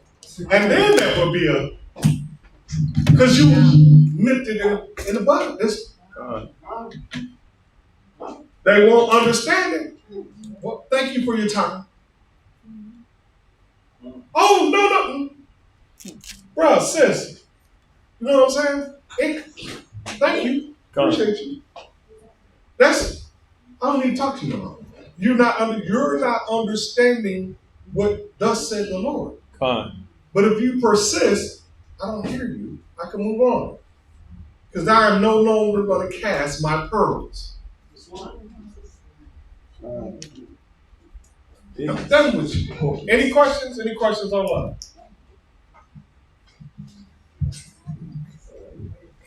Anybody? We all good? Sis? This is also in congruence with what we just read. We talking about the weak. The weak, meaning the ones who have your AKAs, your deltas, your omegas. All them Greeks, the men, the guy. And you have taken the oath in your Greek letters. They love the weak and beggarly. Come from among. And they take it. They sacrifice. Yeah, they love it. They don't want to get rid that's of the ones that we just read about. That's the ones we just read about. But I want to be. You know what I'm saying? I just want to give out Matthew 10 and 28. Matthew 10 and 28. Matthew 10 and 28. One moment, please. Matthew 10 and 28. When you get there, say, I'm there.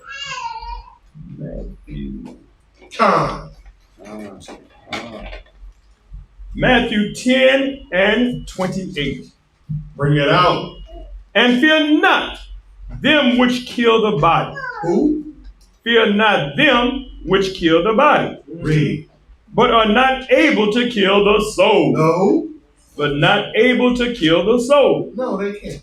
They are just like us. Body, flesh. Read. But rather fear him. Fear who? Fear him. We know the subject matter is fear him what? Which is able to destroy both soul and body. That's able to do what? Destroy soul and body in hell. Big con. So man, you can do only to this body. That's it, bro. That's it. I fear you not, but I do fear my heavenly Father. I fear him above all. That's true. And that's it. What you got? That's even deeper than we understand. We know in the hell is captivity. Con. He's telling us not to fear only the man that can kill the body. But if you don't hear what I'm telling you or obey, I can leave you where you are. I can allow you to die in captivity. That's right. Destroy your soul. That's it. And you become the less and the beggarly. You know what I'm saying? We see them on the streets. They talking, they done lost their minds. Yeah. You know what I'm saying? We see those. Some of those are unreachable. Some of those might be reachable. You know what I'm saying? But we still see them. We know them for who they are. Anything else? There was no questions online, sir? Our sister came back with the original question. It was in Luke when we read about the. Okay, so it was Luke. Yeah, it was Luke. Okay. We read about the lightning from the east and the west. She's asking, could it possibly be talking about the two houses witnessing to each other and awakening to their true identity in Hamashiach, in Yahushua, and to the two houses becoming one again. Talk about the northern and the southern kingdom. If I'm not mistaken, it was 17. It had somebody two houses. That was Luke 17:23. 17:23. Yeah, we started at verse 20. Okay. Yes, this is Luke 17:21. No, it's a 23. She's 23. I was going down to 21. Okay, go ahead. 21. Neither shall they say, lo here or lo there. For behold, the kingdom of Yahweh is within you. And he said unto the disciples, right. The days will come when ye shall desire to see one of the days of the Son of Man, and ye shall not see it. And they shall say to you, see here or see there, go not after them, nor follow them. You know, it's 24. 24. For as the lightning that lighteth out of the one part under heaven, shineth unto the other part under heaven, so shall the Son of Man in his day. So Isaiah, let's see, Isaiah. So I think what she's asking. I got it. Okay. Yeah, I got it. No, you're fine. I want to make sure I keep my thoughts on it. What I want to pull.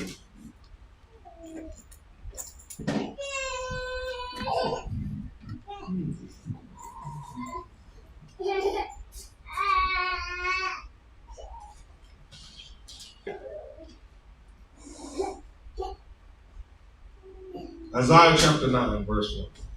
Yes, sir. 1 and 2.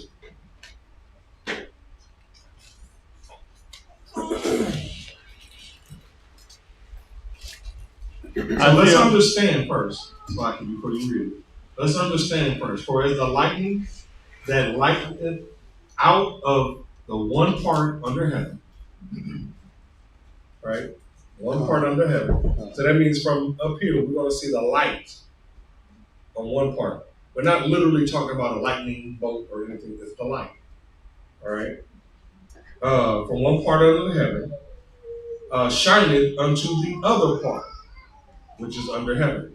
So you're going to see us, which is what I believe this is it. So bring that outside. 1 and 2. Isaiah 1 and 2? Mm-hmm. I'm sorry, Slocky. 9, 1 and 2. 9, okay. Now we'll clean this up if I'm incorrect. I know Pastor's going to be looking at this. I know Captain's going to be looking at this. We will clean this up, but bring it out. Isaiah 9 and 1. Mm-hmm. Nevertheless, the dimness shall not be such. The who? The dimness. So we lack of light. Right? Dimness, lack of light. Read. Shall not be such was as, I'm sorry, let me say it over. Nevertheless, the dimness shall not be such as was in her vexation. Who? Her vexation. Her. Right? Con. We are referred to as a woman. Are we not? Con. Read. When at the first he lightly afflicted the land of Zebulun. Who? The land of Zebulun. So we know who this is talking about. Read. And the land of Naphtali. Right? So Northern Kingdom was afflicted first, not Southern Kingdom. That was the Assyrians. Right? So I'm just helping you draw to where I'm getting at with this. Right? We see the beginning of the Northern Kingdom. Fall. Right? Read. And afterward did more grievously afflict her by the way of the sea. By the what? By the way of the sea. Read. Beyond Jordan. In Galilee of the nations. Now, where have we seen this at before, by the way? Right? The key word is Zebulun, Naphtali, by the way of the sea, beyond Jordan, in Galilee. This says in Galilee of the nations. Where have we seen that? I'll give you a hint. It's in Matthew. Yes. 4:13-16. Right. So hold this. Get Matthew. We want chapter 4. Yes. 15. No, instead of 15 or either 16.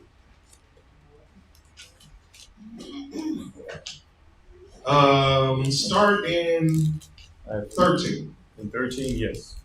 This book of St. Matthew 3 and 13. And leaving Nazareth. Leaving where? Leaving Nazareth. Okay. He came and dwelt in Capernaum. In where? Capernaum, which is upon the sea coast. Hold it. Which is upon the what? Sea coast. Read. In the borders of Zebulun. Where? Zebulun and Naphtali. Right? That it might. On that, right? Right? The sea coast. Yes. So this land that he's at is off the sea of Zebulun and Naphtali. Right? Read on. That it might be fulfilled. Here. Also might be fulfilled. Read. Which was spoken by Elias the prophet, saying. By who? By Isaiah. So Isaiah the prophet. In other words, it was written already. Now, when we read this in Isaiah 9, verse 1, now we understand what he's quoting. Read. Verse 15. The land of Zebulun and the land of Naphtali. By what? By the way of the sea. See how it's going word for word so far? Read. Beyond Jordan. Galilee of the Gentiles. Now we have another Gentile. Right? Now we have another Gentile. Because when the Assyrians came, they took out Northern Kingdom and they put their own people in. Those are Gentiles. We're not going to go through all of that. You do your own research on it. But it's not hard. It's in Kings. Grace and peace. Could meaning the lightning? Oh, it's coming. Could it also? Hold on. Don't get it. Don't get it. You about to say the light? No. Oh, okay. No. I was giving scripture. Could you relate Revelations 1 and 7? Saying that meaning it's going to be seen.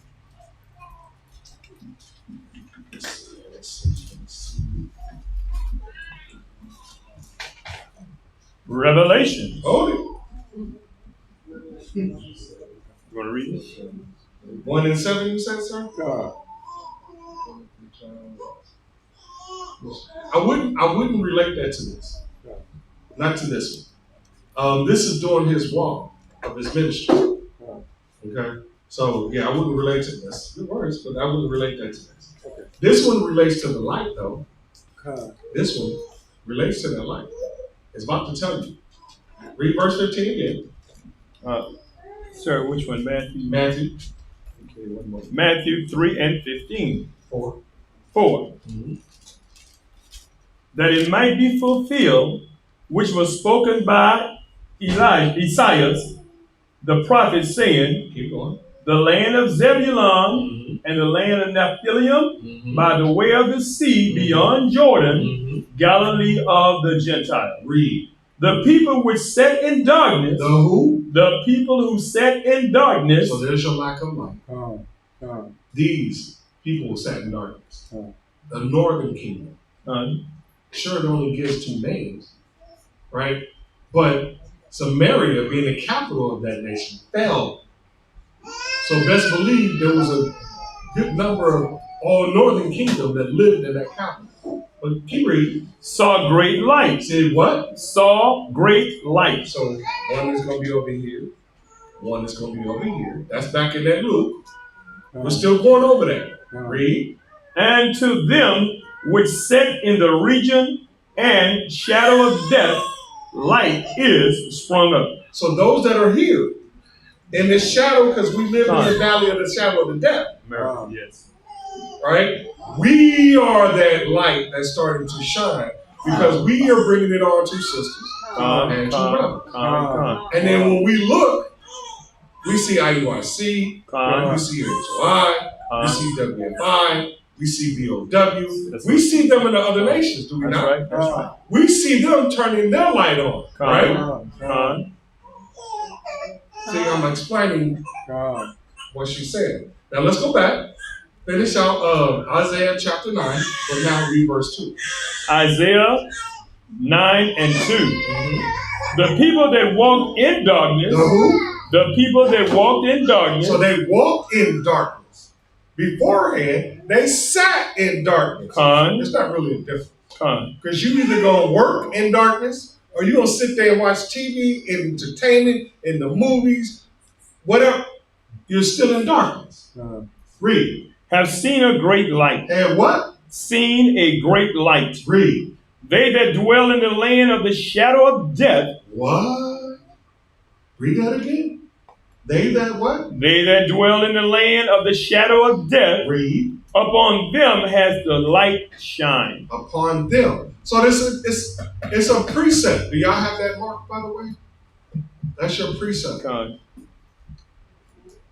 You want to mark that. So Isaiah chapter 9, verse 1 and 2. Yes. You want to precept that with Matthew chapter 4.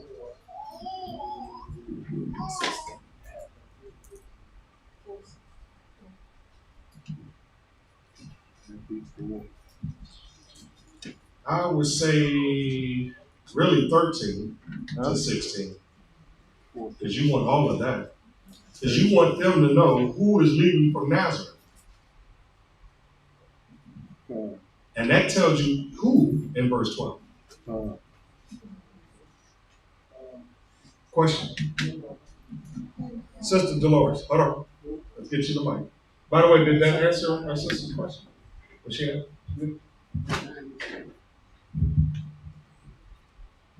Matthew 4:15. 4:15? Uh-huh. Galilee of the Gentiles. Which Gentiles are these? So remember, the Gentiles that got taken over first, what kingdom? Who fell first? Northern or Southern Kingdom? Northern Kingdom. By what empire? Salamander, which was king of Syria. All right. So there's your Gentile. Because Assyria took them out. They were made captive, brought them into Assyrian land, and replaced Northern Kingdom with their own people. That's why I said you have to read about that. That's in Kings. Second Kings. You have to go do your own research. We're over. So, but it's in Second Kings. It's not the nuance of the sun. It's the same way the Assyrians is doing what they did to the Northern Kingdom. The Chinese is doing that in Africa. Come. And I agree wholeheartedly. Does that help those? Where they can place it. Hold on. You want to know the Gentiles, right? The Northern Kingdom Gentiles? It says Gentiles of the Sea of Galilee, right? Yeah.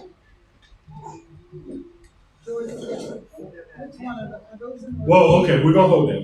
Because I'm gonna give you the answer. We're gonna hold that. Was there any other questions? Actually, I do want to finish that. Hold that thought. Let's go back to that rule. So I need to finish off with this. So 17. My fault, so I got sister. Then I'm gonna get back to you. That was verse 24. 17 and 24. Luke 17 and 24. For as the lightning that lighteth out of the one part under heaven, shineth unto the other part under heaven, so shall also the Son of Man be in his day. So, us, shining one part under heaven to the other part under heaven. Those of us that are in darkness see a great light. They see our light, but they're going to see even greater light. And if I have to go further than that, we're going to go into Revelations, and y'all going to make us stay here for a long time. You know what I'm saying? That's going to kick off some things. But, yes, sir. Yes, ma'am. Yes, sis. That will be us. Any other questions besides the two sisters? Because I got to answer that one too. We're going to handle that when we get offline. Any other questions?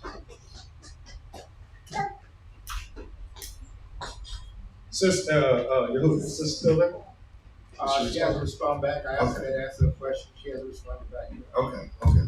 Well, with that being said, all praises. Thank you for your time. Everybody online, I want to thank those of us that are in Europe. All those that give an ear. That give an ear and want to hear. Right? That continue to seek his truth, his faith. Right? We thank you. We say Tawada. Barakatah Yahweh for that. Those of us that are here online, unfortunately, I can't go verbatim with the pastor. I don't know all of us who we talk to. Pastor can.